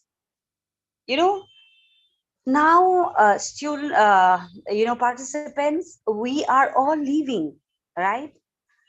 But somewhere down the line, I feel 88% of the people are just living. They are, it's a lifeless living, Living is when we are living with zeal, when we are living with positivity, when we are living with awakening, when we are living with a true, knowledge and practices, that's a real living, right? Otherwise, anybody would live. And every flora and fauna that we have, every flora and fauna that we have on this earth are not useless. They are part of our life. They have to cohabit with us. And even talk about a bee, talk about bat, talk about all the animals. They are part and parcel of our life. And while we are thinking to live in our sophisticated rooms with sophisticated furniture, we have to understand, with the concrete strong building, we have to understand there are other who have to live with us, because if they stop living, if the bees stop living, if the bat stop living, then our life would be a horrible life, right? If the earth stopped living, it will be a horror, because life of the earth is what? Oxygen, right? In order to function our earth, our planet, our earth, to make it livable, it is very important for us to retain that oxygen. And we are not thinking, we are concretizing the building after building, DDA, LDA. I mean, they are functioning, they are like, they are a regular body which would sanction the land for, land for developing the concrete, buildings after buildings. And are we thinking about the have-nots? No. Those buildings after building, society after society, luxury societies and all, they are being created for investment for those top-notch, rich have people, those who have accumulated all the wealth, because they are opportunists. They are insensible human beings. They are not thinking about redistribution, equity, So living in a rightful manner, with the rightful practice, with the right sense of, right and wrong, the moral values that I call, it is very, very important. And that's for the reason now today we have started, developing gurukuls. Why? Because we have started understanding when we could see the horror of, going after finding the oxygen cylinder, going after finding the, medicines and all during the COVID time, now we have understood the real meaning of living, So living is possible, the life is possible on this earth if we have green belt, if we have greeneries. And green belt doesn't mean the patches of greeneries. Green belt is because they are also community, they are organic. The plants and animals, they are organic. Because I have seen, a few teachers teaching the plants to be, inorganic. They are organic, and they also require a lot of elements for them to get nourishment. So we have to think about plants. We have to think about the floras, the faunas, everything. So that would add meaning to our life. Otherwise, living in a lifeless manner is, how lifeless we were living. See, during the COVID, we were living inside our four walls, not to go out. And many of the, when we are talking and discussing, many of the faculties, we have suffered with those who are 40 plus, we've suffered with many things, lower abdomen problems, because we were not movable. It is very, very important for all of us to be active physically, not only mentally, because professors professors and all, we feel, oh, it's like demand of our job that we must be, we must skill up ourselves, and then kind of accumulate all the knowledge possible and all. But it's very, very important for us to be active too, because holistic health includes the mental health, social health, right? Spiritual health, everything consists the health, right? So life, when we are living, it should be meaningful for yourself and meaningful for the others. You should add meaning to others' life too, not only in our professional milieu, even at our homes. How we speak, how we deal every stress of our life, how we deal with our children, how we deal with our situation around, how we deal with the different events of our life, how we deal with different challenges of our life. That is every day. And for teachers, it's like everyday challenges. So it's my request to all the students to be very nice to your teachers, because nowadays it's become, because we are dealing with the hybrid mode and so many technicality that we have to learn overnight. So it is very, very important that students would not be educated by the movies, what they see, the fun that they show in the movies and all, about having a prank with the teachers, creating a fun moment with teachers and all. Fun is okay. You have a funny moments with teachers. You have a joyous moment with teachers, dance and sing with them. But playing nasty pranks and all, I watch movies, they show all those, they make fun of teachers and all. We are not supposed to do that, because it takes a great deal to be a teacher, because she has overcome, or she or he has overcome all the challenges of life to stand, to speak, and to educate. and to change the life of one and all, those who are listening to her and him.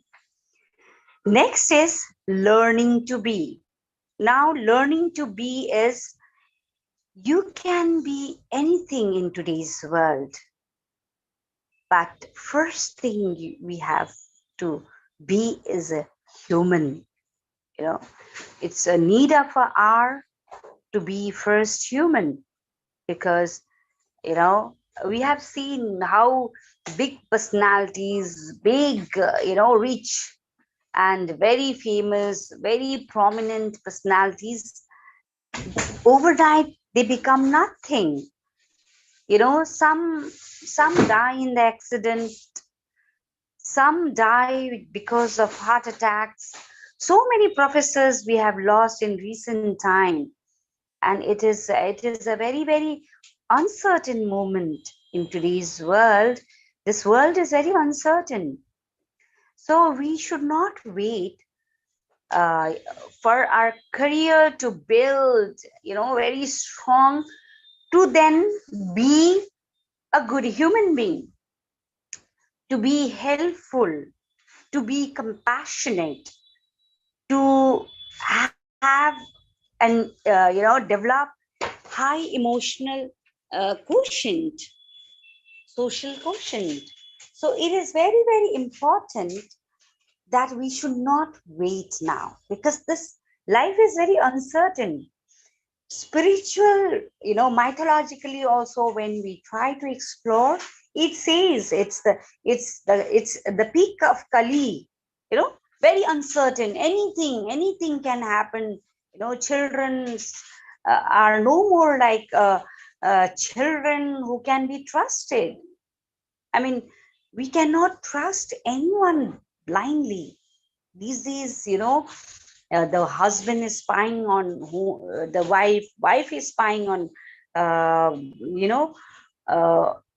husband, and then parents are spying on children. Why? Because that trust is somewhere crumbling down. That value system is shaking.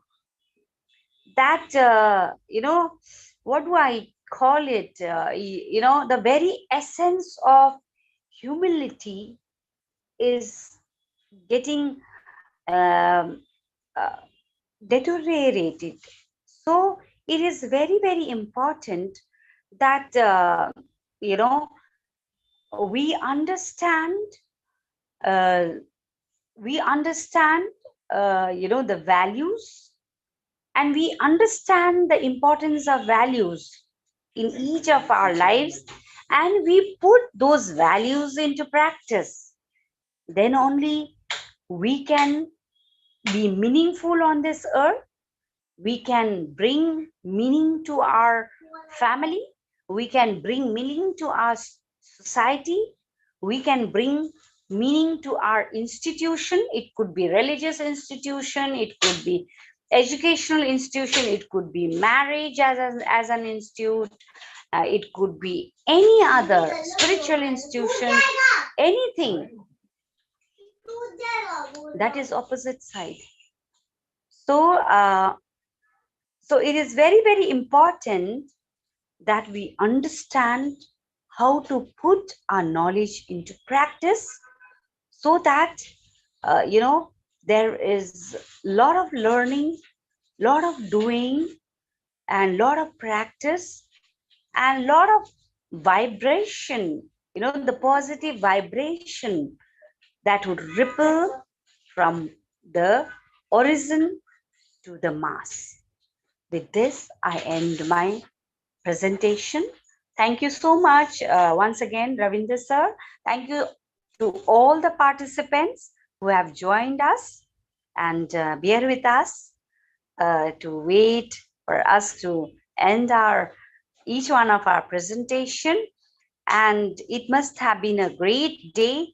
It was definitely a great day for me. A lot of love sharing, a lot of,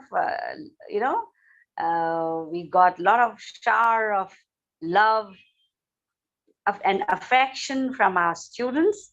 And yes, I hope all of you had a great day, and happy Teachers' Day to one and all once again. Thank you.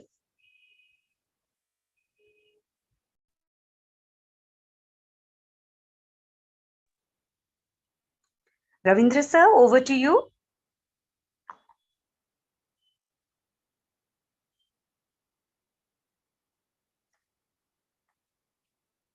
Ravindra sir.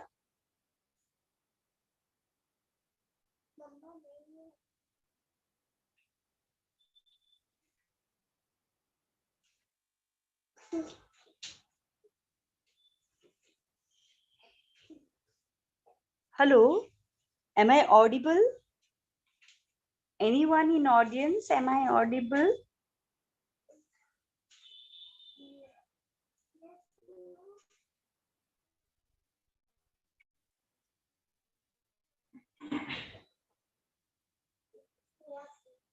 Yeah, anybody has question, you may please ask.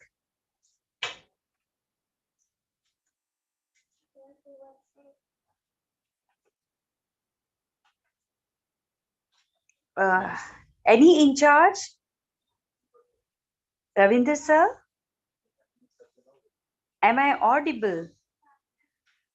Was I audible throughout?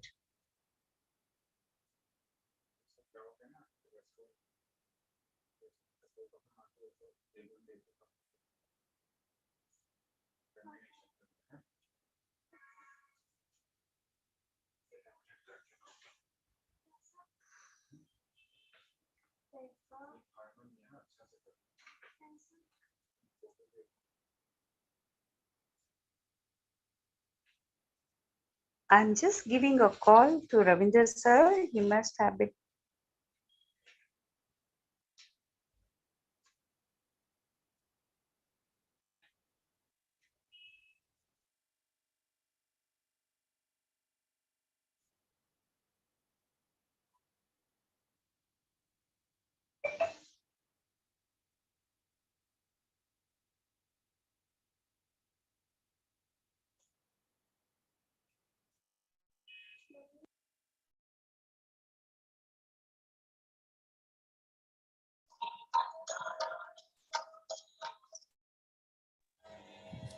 Yeah, thank you, ma'am, for the wonderful session. Yes, ma'am, you are audible. And it was wonderful session from your end.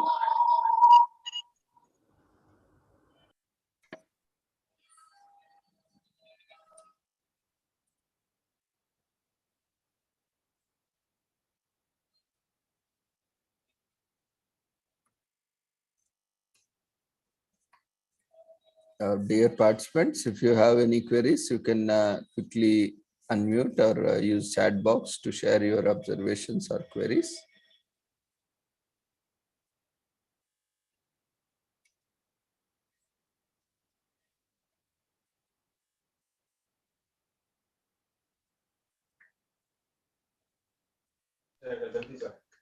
Ravindra sir, I think there are two questions.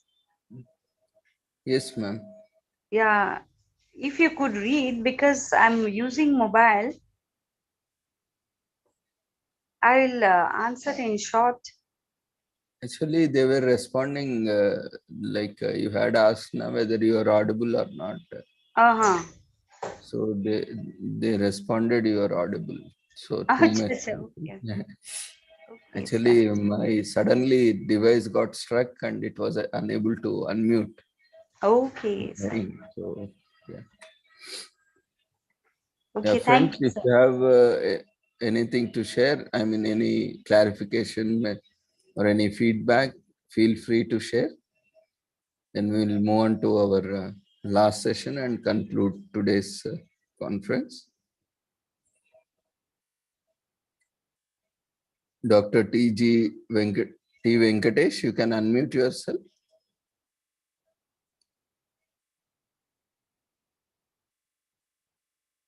Dr. K. Muthu, you have raised your You have raised your hands.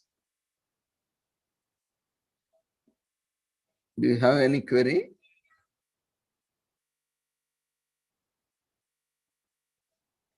Okay.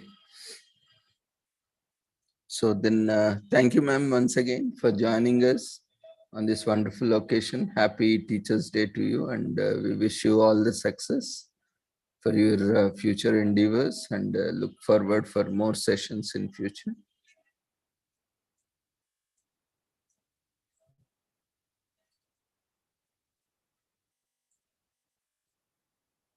Okay, then we'll move on to our next session.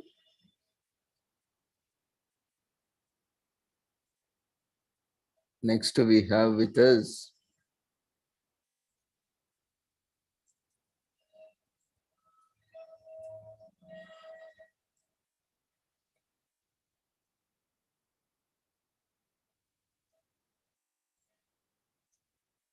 Mary Florence.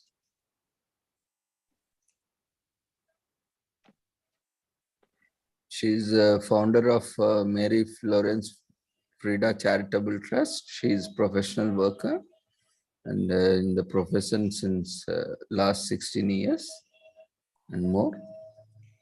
Mary, you can unmute yourself and start your presentation.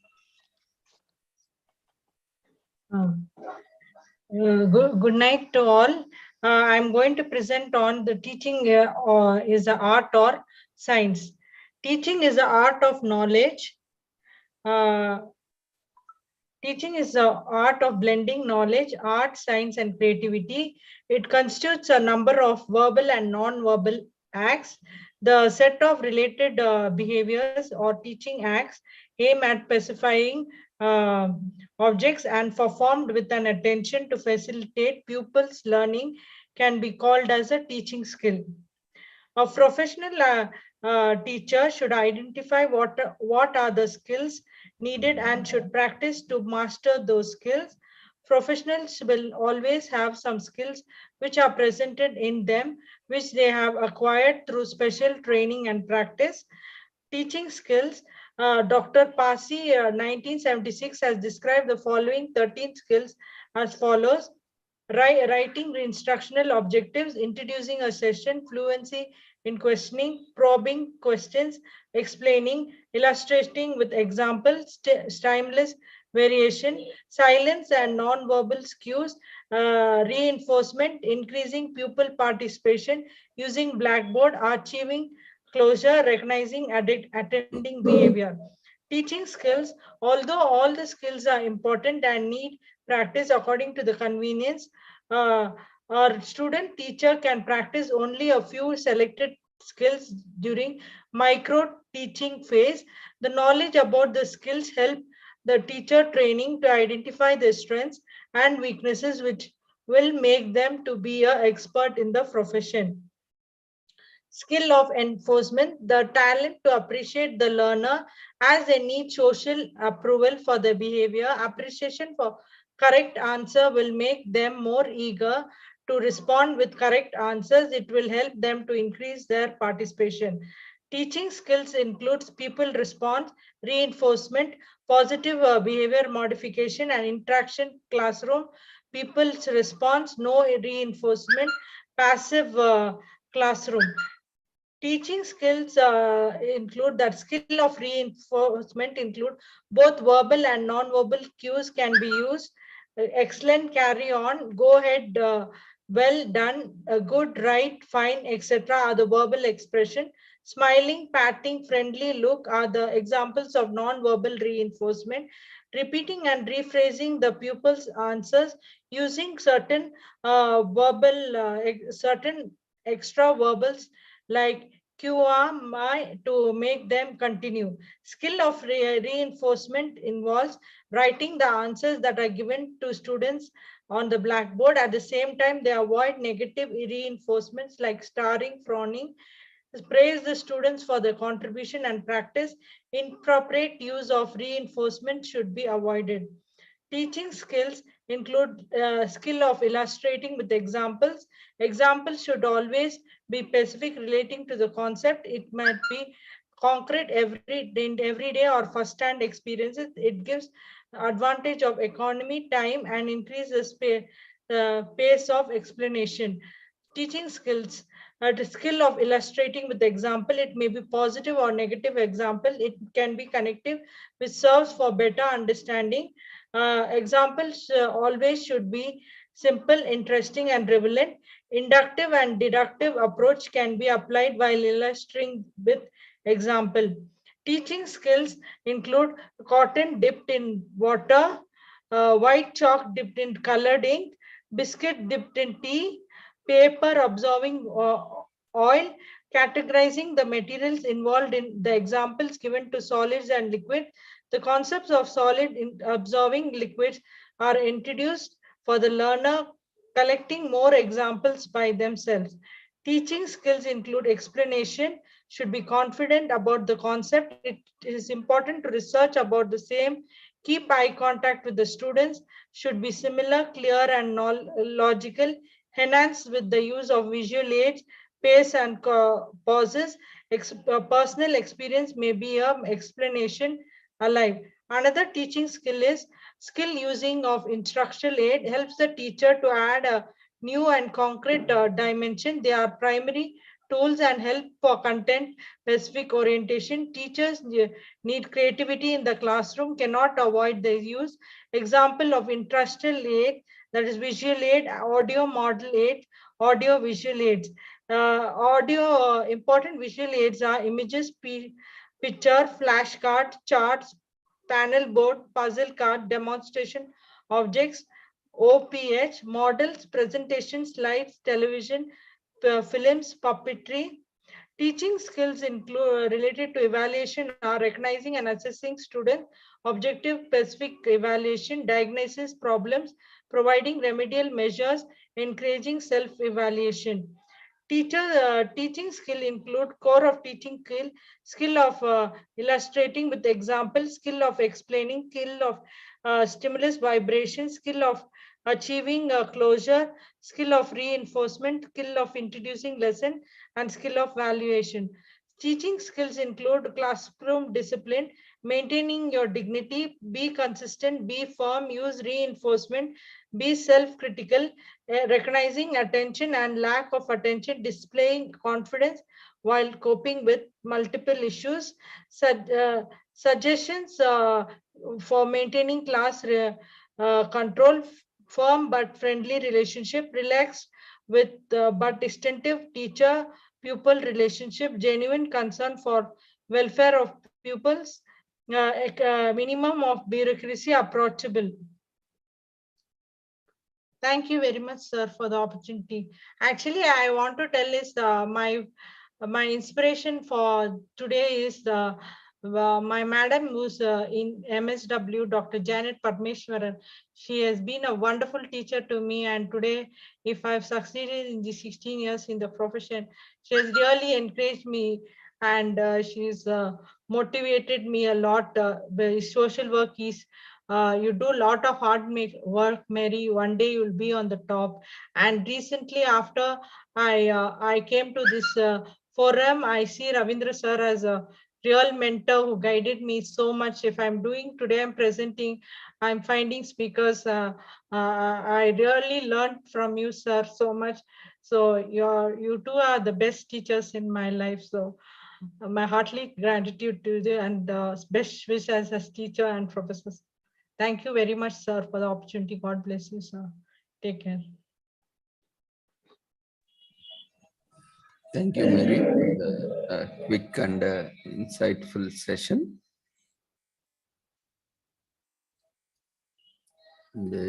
Yeah, as we already discussed and many speakers were talking about, we are lifelong learners. We continue to learn and keep evolving over the time. So, there are a lot of people who are teaching circumstances, life situations we keep learning from.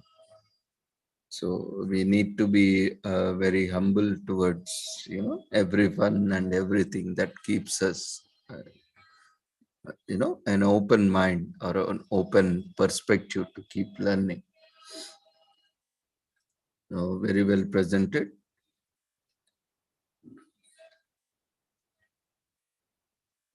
More than, providing or taking opportunities, the willingness to learn, openness to learn is more important for a learner. No matter how many opportunities are there, if a learner is not taking up the initiative or the opportunity, as a learner, we lose opportunities. At the same time, it is also important for the teacher. As a teacher, we need to foster and, the creativity, innovation, different ways of learners' learning capabilities so that they can come up in different ways of their outcomes. So both are equally important, and that's how our learning, teaching and learning process goes on. So thank you everyone for joining us, and really it was wonderful sessions. So any other speakers left out? You can just anyone is still yet to present or willing to present, you can share your topic and details in chat box so that I can invite and we can conclude.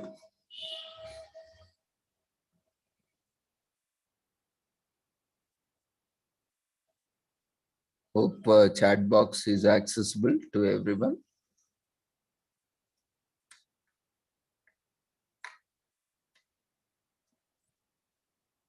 And thank you, Mary Florence, for joining us once again, and for your presentation, and we look forward for more sessions. And as a teacher or as an as a learner, because I myself consider as a lifelong learner, and I am very much known as a student rather than any other faculty or a professional, because I always keep engaging myself in and enrolling in one or other course, So I am very proud to say I have more teachers than more students, So I keep learning from many people and, from many courses continuously. So that gives me, every time that feeling that there is a lot more to learn, and that inquisitiveness or curiosity of learning more and more, and that never ends. So that kind of Sir, one last word. You've been a real inspiration, sir, in these 7 months. I have really found you as a very good mentor, sir. I really blessed to have you in my life, sir. God bless you, sir. Thank you, ma'am.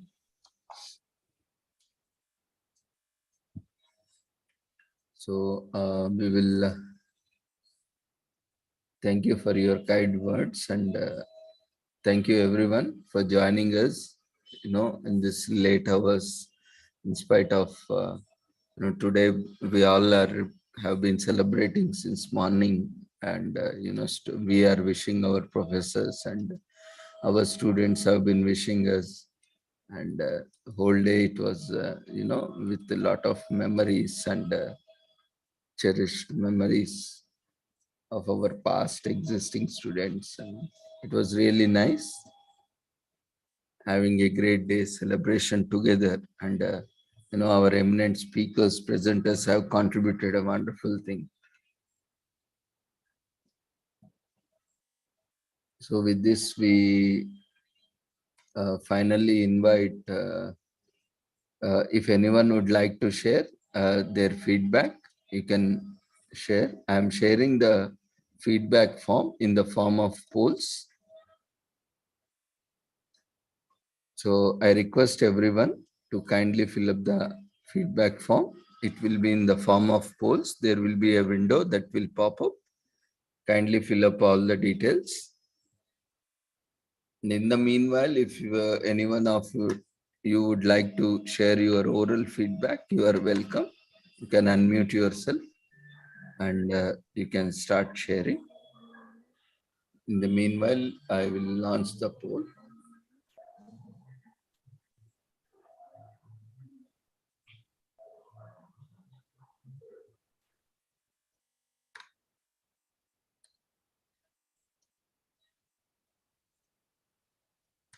Hope everyone can see the poll.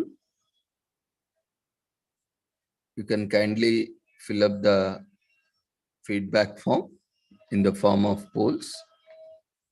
Do not close it. Once closed, we cannot again reopen it. Or if you relaunch, the data will be lost. So make sure you are filling it up and then closing it.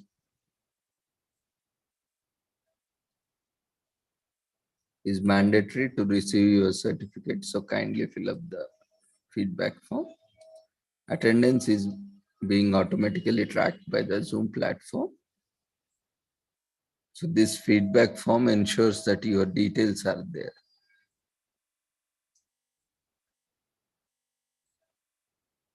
Feedback form is shared in the form of polls.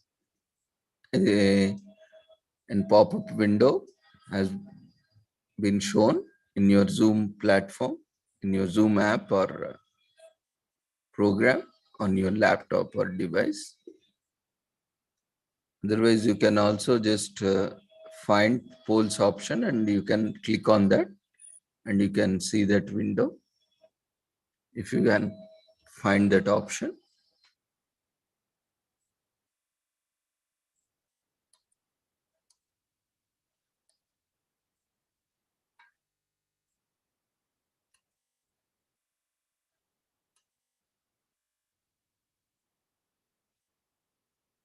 You can see the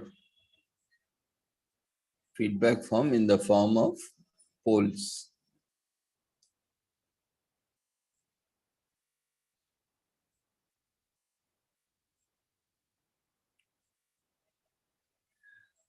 Yeah, there is only one feedback form today. Generally, for every session we take up, because that will consume some more time because we are getting late. No? So there is only one form today for all the sessions, overall form. It will save our time also. So you can quickly fill up the feedback form. In the meanwhile, if any one of you would like to share your comments, observations, feel free, sir.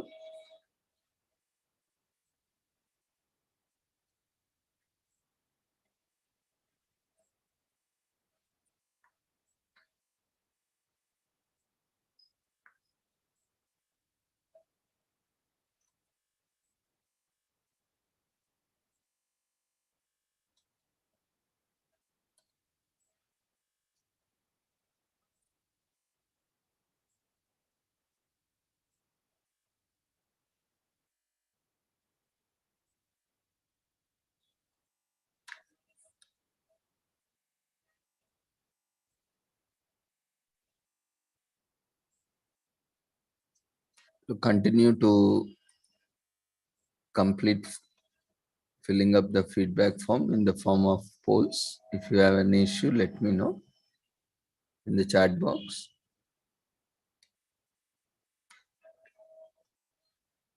You know, storytelling is also one of the important method or, most effective method in teaching also. We teach concepts in terms,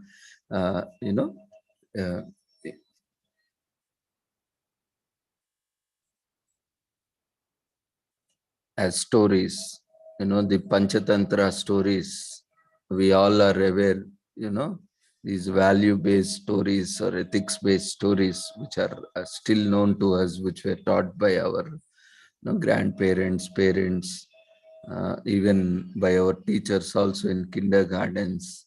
Still we remember and we continue to teach them to our children and grandchildren. So these are, the storytelling also sometimes, breaking the monotony of teaching.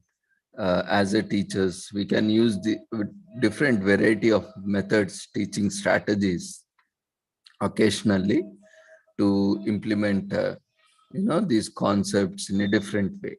Like if you see stories are really a child's best friends, stories, or for that matter students best friends, because they create a magic and a sense of wonder about the world.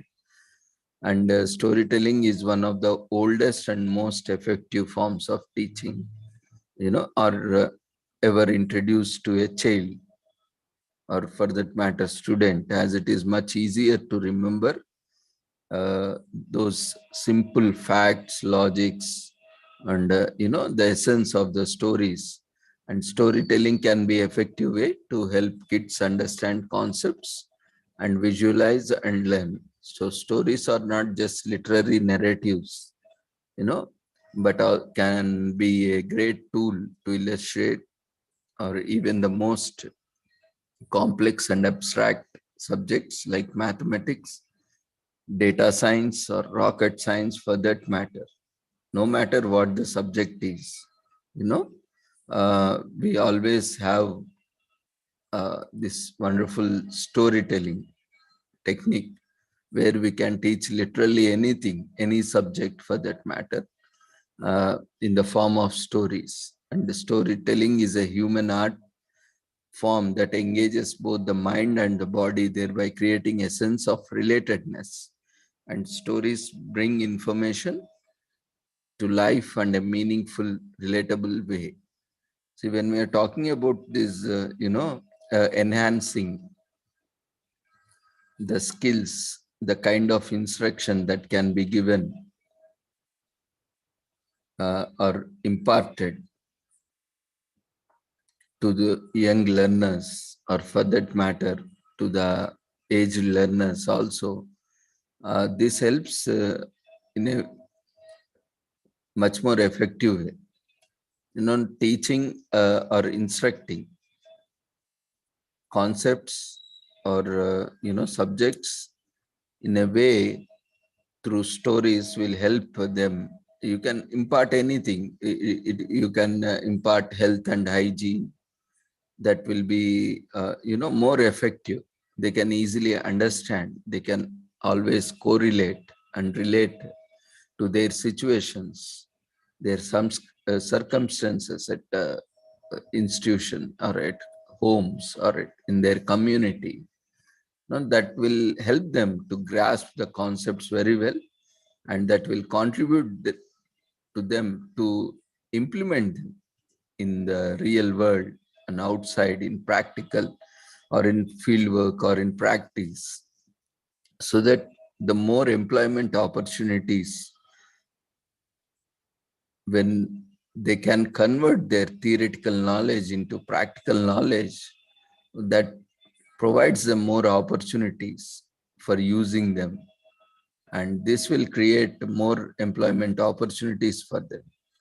And not only that, by imparting these stories of environment or conservation, protection, we can also help them relate themselves and understand the importance of environment.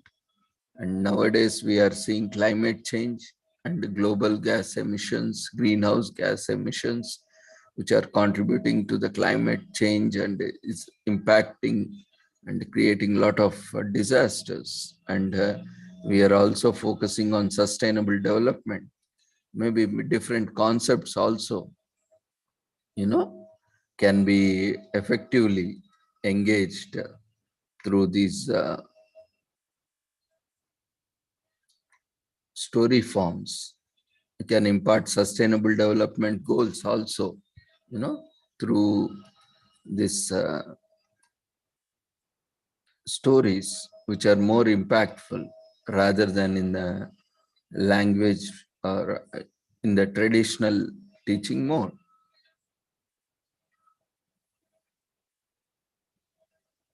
Yeah, feedback form has been shared in the form of polls in Zoom platform. So we are not using the Google form as shared in the message.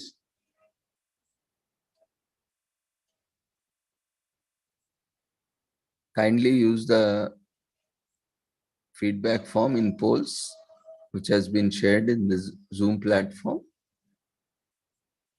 to provide your feedback.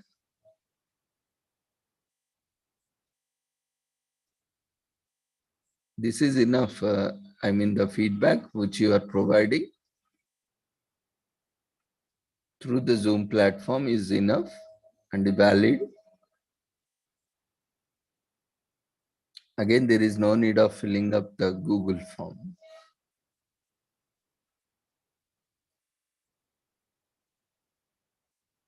If you are not registered, directly joined, kindly fill up the registration form. That is enough.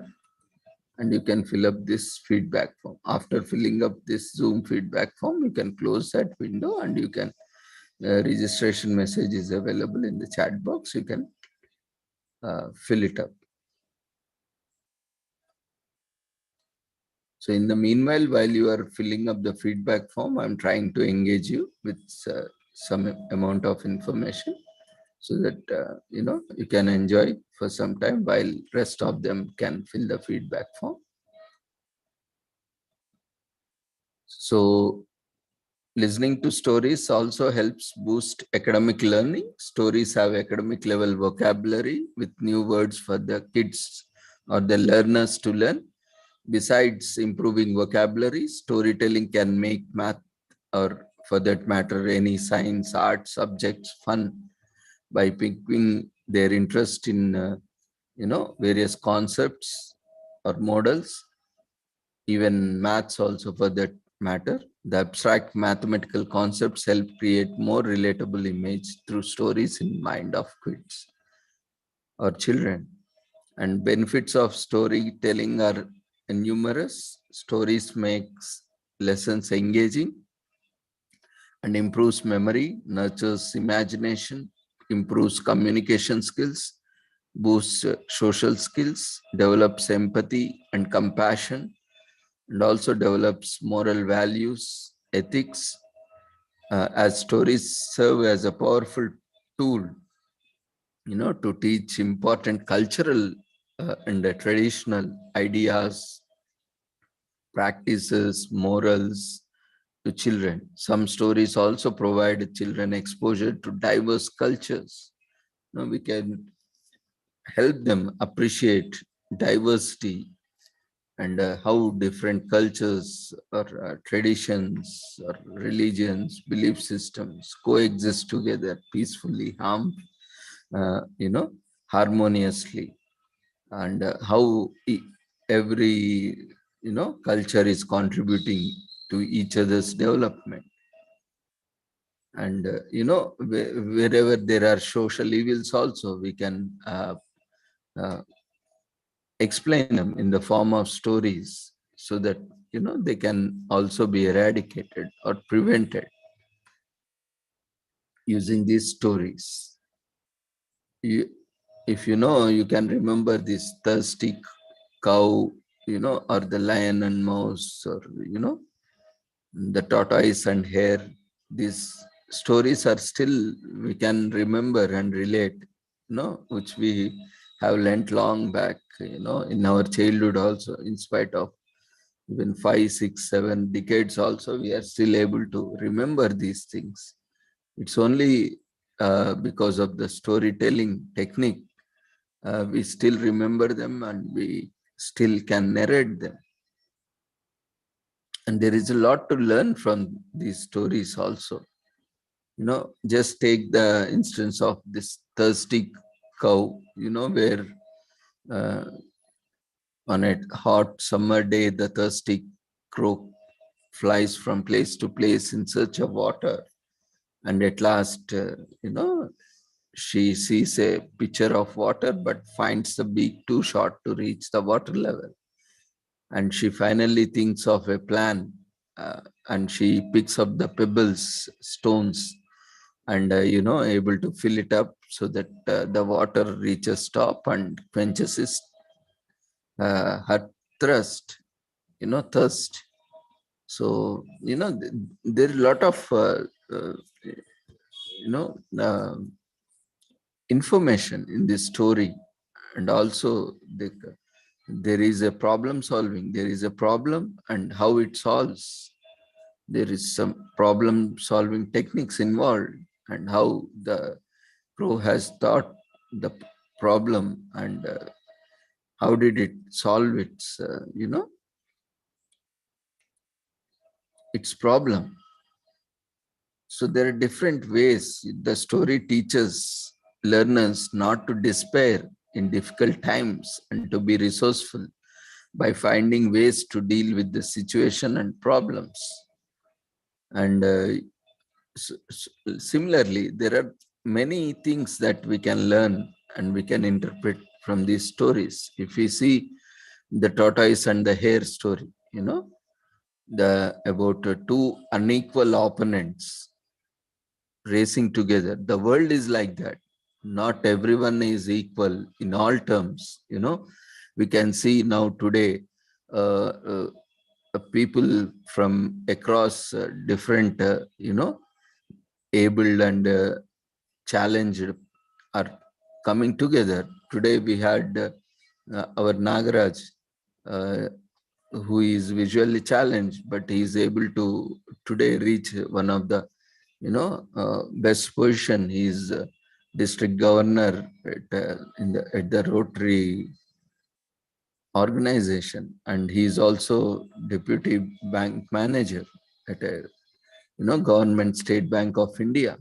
And in spite of all the challenges we all together were facing, and he could now reach, and he is always looking for opportunities to contribute, and he is actively engaged. So always you can see the race is between equal and as well as unequal opponents. We all are running a rat race for marks, for recognition, for career advancement, for whatnot. But at the same time, we should be determined, and perseverance is more important. Depicted by the tortoise wins over overconfidence, and conceit depicted by the hare. We should not always take the shortcut or the other ways, which always the more quicker you go up, the more quicker you fall down. So it takes time for everyone. Overnight we don't become stars, or overnight we do not get fortune, or overnight we don't become reach the top positions. So it takes a lot of time, efforts, lot of challenges. Sometimes, most of the time, we may feel low, we may feel down, or we may feel lost most of the time or at times, but we need to be constantly hooked upon and continue our efforts so that one day we can, reach our goals. We always need to have short-term goals, medium-term goals, and long-term goals, so that achieving short-term goals and which are, contributing to our medium and long-term goals will help us, each acting as a step or a milestone to move ahead in our life or in our career, in our profession, step by step. That keeps us motivating, encouraging ourselves, even if there are no one to pat us, or even if there is no one to encourage us. These small goals, short-term goals will encourage us, motivate us. We get that kind of intrinsic motivation from these by achieving them, so that we can move on further.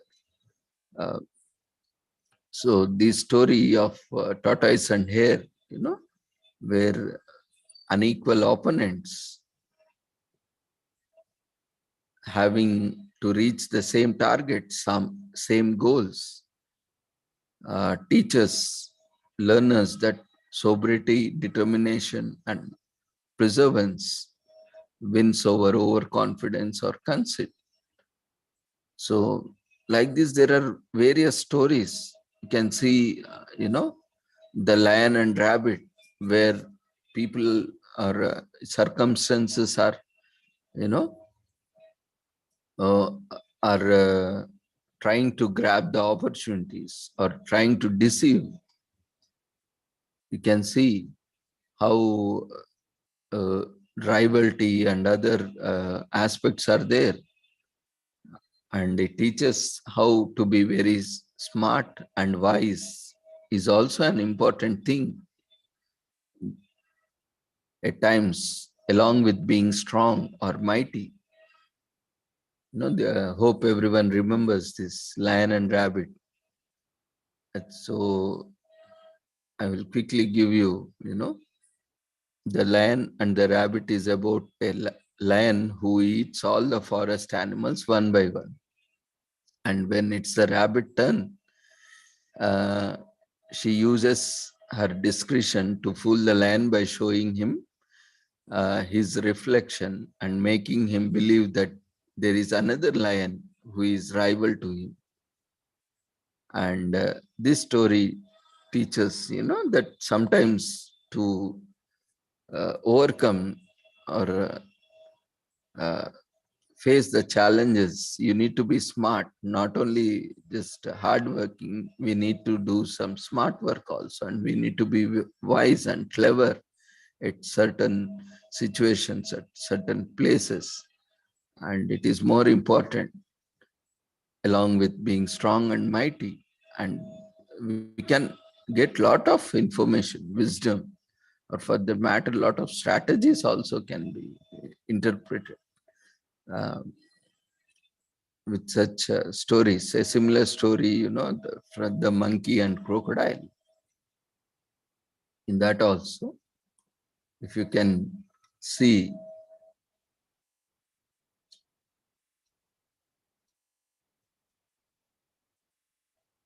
the story in that is about a monkey who befriends a crocodile and gets him juicy fruits from the trees. Eventually, the crocodile and his mate get greedy and hatch a scheme to eat the monkey. So certain times the reality is like that. And the monkey, however, uses his sharp wits to trick the crocodile and saves himself. So the monkey and the crocodile teaches learners not to trust anyone and to use their presence of mind to escape from dangerous situation. It doesn't mean that you should not trust anyone, but certain times, not everyone is good at all the times. Or maybe certain people are bad at certain times, or certain situations may force each one of us to, put ourselves in a priority. So at that times, challenges, we need to have a presence of mind to save ourselves and save ourselves from certain challenges or certain situations. So like these different stories can be, made from different concepts or subjects to teach, which will help us, easily understand, easily relate, so that they can be implemented in different ways.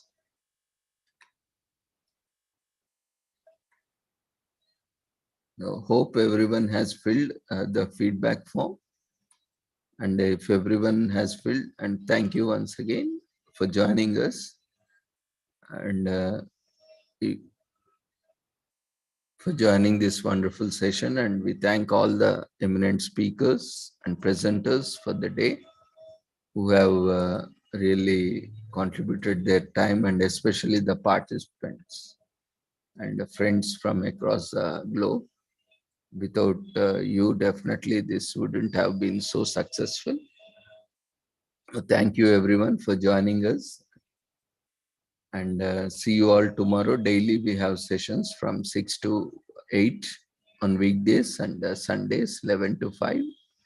So daily we have international webinars on weekdays, and on Sundays, international conferences based on the themes commemorating international days, weeks, months, or years and decades as set by United Nations. So we occasionally take up every week, we take up the themes based on those 1 week commemorations, and are framing the theme for the weekend conference, so that we can cover all the topics and which are more related to the commemorations. So if you are willing, or if you are interested to present based on those commemorations, you are welcome to share your details, register yourself, and share your knowledge, so that we can all keep learning together. So thank you once again. Just let me know if any of you are still yet to fill up the feedback form in the polls. It's still open. So quickly fill it up. And once, if you have filled it, you can leave the platform, so that we know that you have already completed. Thank you once again for being with us. See you all tomorrow, and happy Teachers' Day to once again to everyone. Thank you. Whoever has filled the feedback form can leave the platform. Take care. Good night.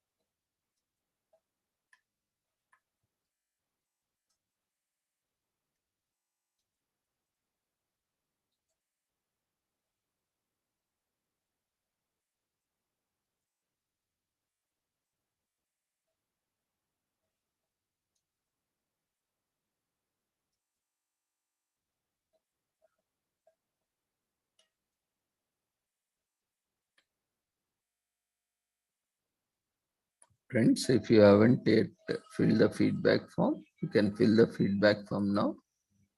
It is in the form of polls in Zoom platform. Because once you leave, once meeting is ended, you cannot fill it up. So kindly fill it up before you leave the platform.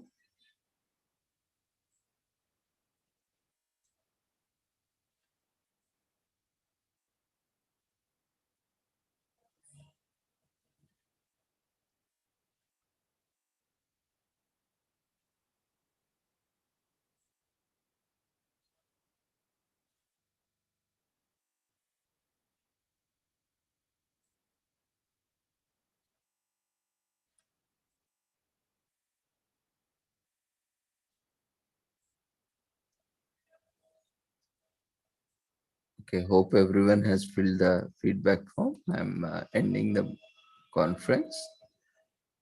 See you all tomorrow at 6 o'clock. Take care. Good night. Once again, happy Teachers' Day to all of you.